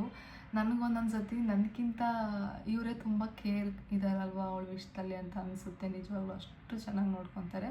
ಬಟ್ ನಮಗಿರೋಷ್ಟು ಪೇಷನ್ಸ್ ನಿಜವಾಗ್ಲೂ ಫಾದರ್ಗಿರಲ್ಲ ಬಿಡಿ. ನಮ್ಮ ವಿಷಯದಲ್ಲಿ ನನಗೆ ಹಂಗೆ ಅನ್ನಿಸ್ತು. ಇವಾಗ ನಾನಾದರೆ ಎಷ್ಟೊತ್ತು ಬೇಕಾದ್ರೂ ಅವಳನ್ನ ಸುಧಾರಿಸ್ತೀನಿ, ನೋಡ್ಕೊತೀನಿ. ಬಟ್ ರಂಜಿತ್ ಒಂದು ಪಾಯಿಂಟ್ ಆಫ್ ಟೈಮಲ್ಲಿ ಟಯರ್ಡ್ ಅನ್ನಿಸ್ಬಿಡುತ್ತೆ ಅವ್ರಿಗೆ. ಇವಾಗಿಂದ ಜರ್ನಿ ಎಲ್ಲ ದಿನಗಳೆಲ್ಲ ಹೇಗಿದೆ ಎಲ್ಲನೂ ನಾನು ಅಪ್ಕಮಿಂಗ್ ಬ್ಲಾಗ್ಸಲ್ಲೇ ಮಾತಾಡ್ತೀನಿ. ಬಿಕಾಸ್ ಈ ವ್ಲಾಗ್ ಲೆಂತ್ ಆಗೋಗ್ಬಿಡುತ್ತೆ. ಇಷ್ಟು ನಂದು ಡೆಲಿವರಿ ಸ್ಟೋರಿ ವ್ಲಾಗ್ ಆಗೋಗ್ಬಿಟ್ಟಿತ್ತು. ಅಟ್ ಲಾಸ್ಟ್ ಸಿ ಸೆಕ್ಷನ್ನೇ ಆಯಿತು. ಇರಲಿ, ನನಗೆ ನಿಜ ಏನೂ ಬೇಜಾರಿಲ್ಲ. ಬಟ್ ನಾನು ಆ ಪ್ರೋಸೆಸ್ನ ನೋಡಬೇಕಿತ್ತು.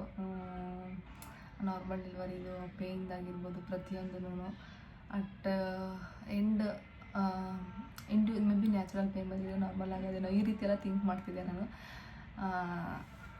ಡೆಲಿವರಿ ಆಗಿ ಒಂದು ಫ್ಯೂ ಡೇಸ್ ಅದೇ ಇತ್ತು ಮೈಂಡಲ್ಲಿ ಹಾಸ್ಪಿಟ್ಲಲ್ಲಿರೋವರೆಗೂ. ಬಟ್ ಅದು ಏನಿತ್ತು ಜೆಲ್ ಇಂಡ್ಯೂಸ್ ಮಾಡೋದು ಅದೆಲ್ಲ ಸಿಕ್ಕಾಪಟ್ಟೆ ಕಷ್ಟ. ನೀವು ನಂಬಲ್ಲ, ನೆಕ್ಸ್ಟ್ ಡೇ ಹಾಸ್ಪಿಟಲಲ್ಲಿ ನಾವು ವಾರ್ಡಿಗೆ ಶಿಫ್ಟ್ ಆದಾಗ ನಮ್ಮ ಆಪೋಸಿಟ್ ರೂಮಲ್ಲಿ ಕೂಡ ಒಬ್ಬರನ್ನ ಅಡ್ಮಿಟ್ ಮಾಡಿದರು. ಅವರು ಅವ್ರು ನೈಟ್ ಶಿಫ್ಟ್ ಅಂತ ಅನಿಸುತ್ತೆ, ಆ ಡಾಕ್ಟ್ರು ನೈಟ್ ಟೈಮ್ ಮಾತ್ರ ಇರ್ತಾರೆ. ಅರ್ಲಿ ಮಾರ್ನಿಂಗ್ 5ಗೆ ಜೆಲ್ ತೊಗೊಂಡು ಬನ್ನಿ ಅಂತ ಎಲ್ಲ ಮಾತಾಡ್ತಾವ್ರಾಗ ನನಗೆ ಅದೊಂಥರ ಅದು ಓವರಾಲ್ ಪ್ರೋಸೆಸ್ ಹೆಂಗಿತ್ತು ಅಂದರೆ ಮೈಂಡಲ್ಲಿ ಹಾಸ್ಪಿಟ್ಲಲ್ಲಿ ಇರೋವರೆಗೂ ಬರೀ ನನಗೆ ಅವ್ರು ಜೆಲ್ ಅಪ್ಲೈ ಮಾಡಿದ್ದು ಅದು ಪ್ರೋಸೆಸ್ಸೇ ರೀಕಾಲ್ ಆಗ್ತಿತ್ತು ಮೈಂಡಲ್ಲಿ ಆಲ್ಮೋಸ್ಟ್ 3-4 ಡೇಸ್. ಬಿಕಾಸ್ ಅಷ್ಟು ಅದರಿಂದ ನಾನು ಸಫರ್ ಆದೆ ಅಲ್ವಾ, ಅಷ್ಟೊಂದು ಪೇಯ್ನ್ ತಿಂದೆ.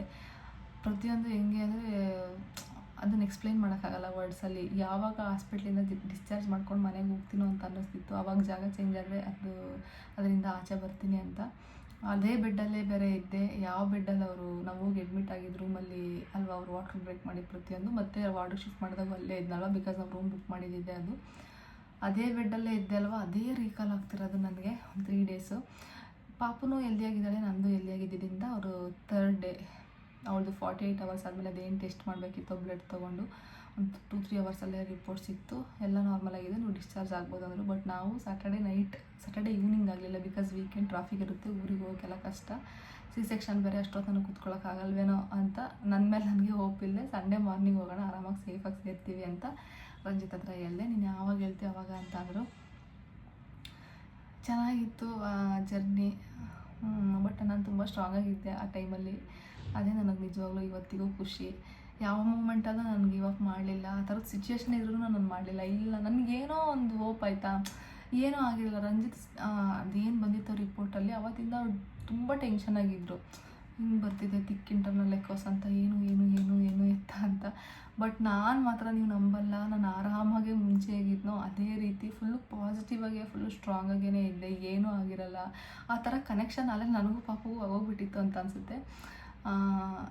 ಹಂಗೆ ಆ ಮೂಮೆಂಟಲ್ಲಿ ನಾನು ಅದಷ್ಟು ಸ್ಟ್ರಾಂಗ್ ಆಗಿದ್ದೆ. ಏನೇ ರಿಪೋರ್ಟ್ ಬಂದರೂ ನಾನು ಯಾವುದಕ್ಕೂ ಟೆನ್ಷನ್ ತೊಗೊತಿರ್ಲಿಲ್ಲ. ನನ್ನ ಮೂಮೆಂಟ್ಸ್ ಮೇಲೆ ತುಂಬ ಸ್ಟ್ರಾಂಗಾಗಿ ಬಿಲೀಫ್ ಇದ್ದಿದ್ದು. ಎಲ್ಲ ನಂಗೆ ನಾರ್ಮಲ್ ಆಗಿದೆ, ಫ್ರಮ್ ಡೇ 1ಇಂದ ನಾನು ಅಬ್ಸರ್ವ್ ಮಾಡ್ಕೊಂಡು ಬಂದಿದ್ದೀನಿ ಅಲ್ವಾ. ಸೊ ಏನೂ ಆಗಿರಲ್ಲ, ನಾನಂತೂ ಆರಾಮಾಗಿರ್ತೀನಿ. ನಿಮ್ಮ ಥರ ನಾನು ಟೆನ್ಷನ್ ತಗೊಂಡ್ರೆ ಅಷ್ಟೇ ಈ ಟೈಮಲ್ಲಿ ಅಂತ ಅಂದ್ಬಿಟ್ಟು ನಾನು ಫುಲ್ ಕಾನ್ಫಿಡೆನ್ಸ್ ಆಗಿದ್ದೆ. ನಾನು ಕಾನ್ಫಿಡೆನ್ಸ್ ಆಗಿದ್ದಿದ್ದು ನೋಡಿ ಅವ್ರಿಗೂ ಸ್ವಲ್ಪ ಧೈರ್ಯ. ಚೆನ್ನಾಗಿತ್ತು ಆ ದಿನಗಳು. ಒಂಥರ ಈಗ ಅಲ್ಲ 3 ಮಂತ್ಸ್ ಆಗ್ತಾ ಬಂತು. ಬಟ್ ಈಗ ರೀಕಾಲ್ ಮಾಡ್ಕೊಂಡಿದ್ದು ಖುಷಿನೇ ಆಯಿತು ನಿಮ್ಮ ಜೊತೆ ವ್ಲಾಗ್ ಶೇರ್ ಮಾಡಬೇಕಾದ್ರೆ. ಇನ್ನೂ ಏನಾದರೂ ಡೌಟ್ಸ್ ಇದೆ ಕೇಳಿ ಆಯಿತಾ. Q&A ವ್ಲಾಗ್ ಮಾಡಿ ಅಂತ ಕೇಳ್ತಿದ್ದೀರಾ, ಅದನ್ನು ಖಂಡಿತ ಮಾಡ್ತೀನಿ. ಆದಷ್ಟು ಬೇಗ ಇನ್ಸ್ಟಾಗ್ರಾಮ್ ಸ್ಟೋರಿಲಿ ಹಾಕ್ತೀನಿ. ನಿಮ್ದು ಏನೇ ಕ್ವಶನ್ಸ್ ಇದ್ದರೂ ನೀವು ಕೇಳ್ಬೋದು. ಡೆಲಿವರಿ ನಾನು ಆದಷ್ಟು ಕವರ್ ಮಾಡಿದ್ದೀನೋ ಇಲ್ಲ ಮೆಸ್ಸಿ ಮಾಡಿಟ್ಟಿದ್ದೀನೋ ಗೊತ್ತಿಲ್ಲ.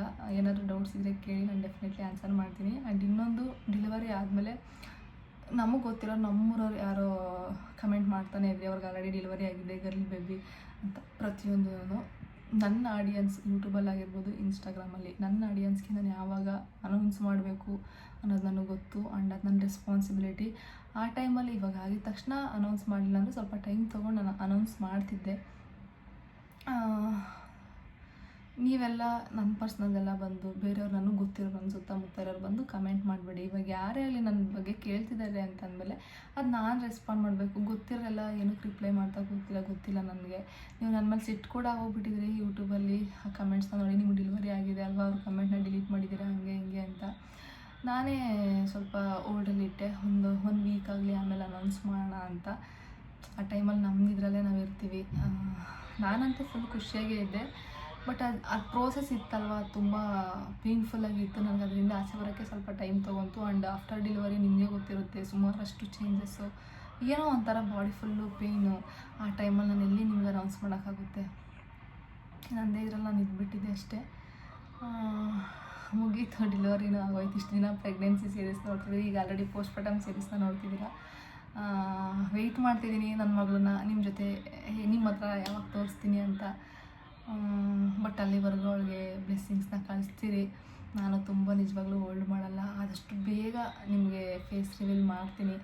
ಆ್ಯಂಡ್ ಡಿಸ್ಕಸ್ ಮಾಡ್ತೀನಿ ರಂಜಿತ್ ಹತ್ರ ಯಾವಾಗ ಮಾಡೋಣ ಅಂತ ಡಿಸ್ಕಸ್ ಮಾಡಿ ಅದ್ರ ಬಗ್ಗೆ ನಾನು ಅಪ್ಡೇಟ್ ಮಾಡ್ತೀನಿ. ಇನ್ಮೇಲಿಂದ ಆದಷ್ಟು ವ್ಲಾಗ್ಸ್ ಮಾಡ್ತೀನಿ, ಓಕೆನಾ. ಡೈಲಿ ವ್ಲಾಗ್ಸ್ ಹಾಕಿ ಅಂತ ಕೇಳ್ತಿರ್ತೀರ, ಯಾವ ಥರ ವ್ಲಾಗ್ ಬೇಕು ಅಂತ ಕೇಳಿ. ನಾನು ಈ ಥರ ಕೇಳಿದ್ರೆ ನೀವು ಪಕ್ಕ ಕೇಳೋದೆ ಡೈಲಿ ವ್ಲಾಗ್ಸ್. ಬೇಕಾದ್ರೆ ನಾನು ಆಲ್ರೆಡಿ ಸುಮಾರು ವ್ಲಾಗಲ್ಲಿ ಕೇಳಿದ್ದೀನಿ ಡೈಲಿ ವ್ಲಾಗ್ಸ್ ಯಾಕೆ ಅಂತ ಕೇಳ್ತಿರ್ತೀರ. ಡೈಲಿ ವ್ಲಾಗ್ಸ್ ಆದಷ್ಟು ನಾನು ಟ್ರೈ ಮಾಡ್ತೀನಿ. ಬಿಕಾಸ್ ನಾನು ಒಬ್ಬಳೇ ಪಾಪ ನೋಡ್ಕೊಳ್ಳೋದಿರುತ್ತೆ, ರಂಜಿತ್ತು ಆಫೀಸ್ಗೆ ಹೋಗ್ತಾರೆ. ಬಟ್ ಸ್ಟಿಲ್ ಏನೋ ಹೆಂಗಿದೆ ರೂಟೀನ್ ಅದನ್ನೇ ಕ್ಯಾಪ್ಚರ್ ಮಾಡೋದಕ್ಕೆ ಟ್ರೈ ಮಾಡ್ತೀನಿ. ಬಟ್ ಮಿನಿ ವ್ಲಾಗ್ಸ್ ಮಾತ್ರ ನಾನು ರೆಗ್ಯುಲರಾಗಿ ಹಾಕ್ತಾಯಿರ್ತೀನಿ. ಎಷ್ಟಾಗುತ್ತೋ ಅಷ್ಟು ದಿನ ನಾನು ಶೂಟ್ ಮಾಡ್ತೀನಿ ವ್ಲಾಗ್ಸ್ನ. ನನಗೆ ಕಂಪ್ಲೀಟ್ ಅವಳದೇ ಕೆಲಸ ಮಾಡಿಕೊಂಡು ನಾನು ರೆಸ್ಟಲ್ಲಿ ಇರೋಕ್ಕಾಗಲ್ಲ. ನನ್ನ ಮೈಂಡ್ ಸ್ವಲ್ಪ ಯಾವುದ್ರಲ್ಲಾದರೂ ಬ್ಯುಸಿ ಇರಬೇಕು, ಆವಾಗಲೇ ನಾನು ಹ್ಯಾಪಿಯಾಗಿರೋಕ್ಕಾಗೋದು. ಹಂಗಾಗಿ ನಾನು ವ್ಲಾಗಿಂಗ್ ಎವ್ರಿ ಡೇ ಮಾಡ್ತಾನೆ ಇರ್ತೀನಿ. 2 months ಮಾತ್ರ ರೆಸ್ಟ್ ತೊಗೊಂಡಿದ್ದೆ ಊರಲ್ಲಿದ್ದಾಗ. ಆವಾಗ ಯಾಕೋ ರೆಸ್ಟ್ ಬೇಕು ಅಂತ ಅನಿಸ್ತು, ತೊಗೊಂಡೆ. ಇವಾಗ ಸ್ವಲ್ಪ ಆ್ಯಕ್ಟಿವ್ ಆಗಿದ್ದೀನಲ್ವ, ಖಂಡಿತ ಮಾಡ್ತೀನಿ. ಆ್ಯಂಡ್ ಅಷ್ಟೇ ಗೈಸ್, ಈ ವ್ಲಾಗು ತುಂಬ ಮಾತಾಡೋದಿದೆ ನಿಮ್ಮ ಹತ್ರ. ಒಂದೊಂದೇ ನೆನ್ಪು ಮಾಡ್ಕೊಂಡು ವ್ಲಾಗ್ಸ್ ಬರ್ತಿರುತ್ತಲ್ವ, ಅದರಲ್ಲಿ ಮಾತಾಡ್ತಾ ಹೋಗ್ತೀನಿ. ತುಂಬ ಮಿಸ್ ಮಾಡಿಕೊಂಡೆ ನಿಮ್ಮನ್ನೆಲ್ಲ. ಆಲ್ಮೋಸ್ಟ್ 2 months ಆಯಿತು ರೀತಿ ಕ್ಯಾಮ್ರಾ ಮುಂದೆ ಕೂತ್ಕೊಂಡು ಮಾತಾಡಿ. ಐ ಹೋಪ್ ಇನ್ನು ಮುಂದೆ ಈ ರೀತಿ ಎಲ್ಲ ಬ್ರೇಕ್ ಆಗಬಾರ್ದು ಅಂತ ಅಷ್ಟೇ. ಬಟ್ ಸ್ಟಿಲ್ ನಾನು ಏನಿದ್ರು ಅಪ್ಡೇಟ್ಸ್ ಕೊಟ್ಟಿದ್ದೀನಿ ನಿಮಗೆ, ಸ್ವಲ್ಪ ಲೇಟ್ ಆದ್ರೂ. ಸಿಗೋಣ ನೆಕ್ಸ್ಟ್ ವ್ಲಾಗಲ್ಲಿ. ನೆಕ್ಸ್ಟ್ ವ್ಲಾಗ್ ಡೆಲಿವರಿ ಎಲ್ಲ ಕಂಪ್ಲೀಟ್ ಎಷ್ಟು ಚಾರ್ಜ್ ಆಯಿತು ಶೇರ್ ಮಾಡ್ಕೊಳ್ಳಿ ಅಂತ ಕೇಳಿದ್ದೀರಾ.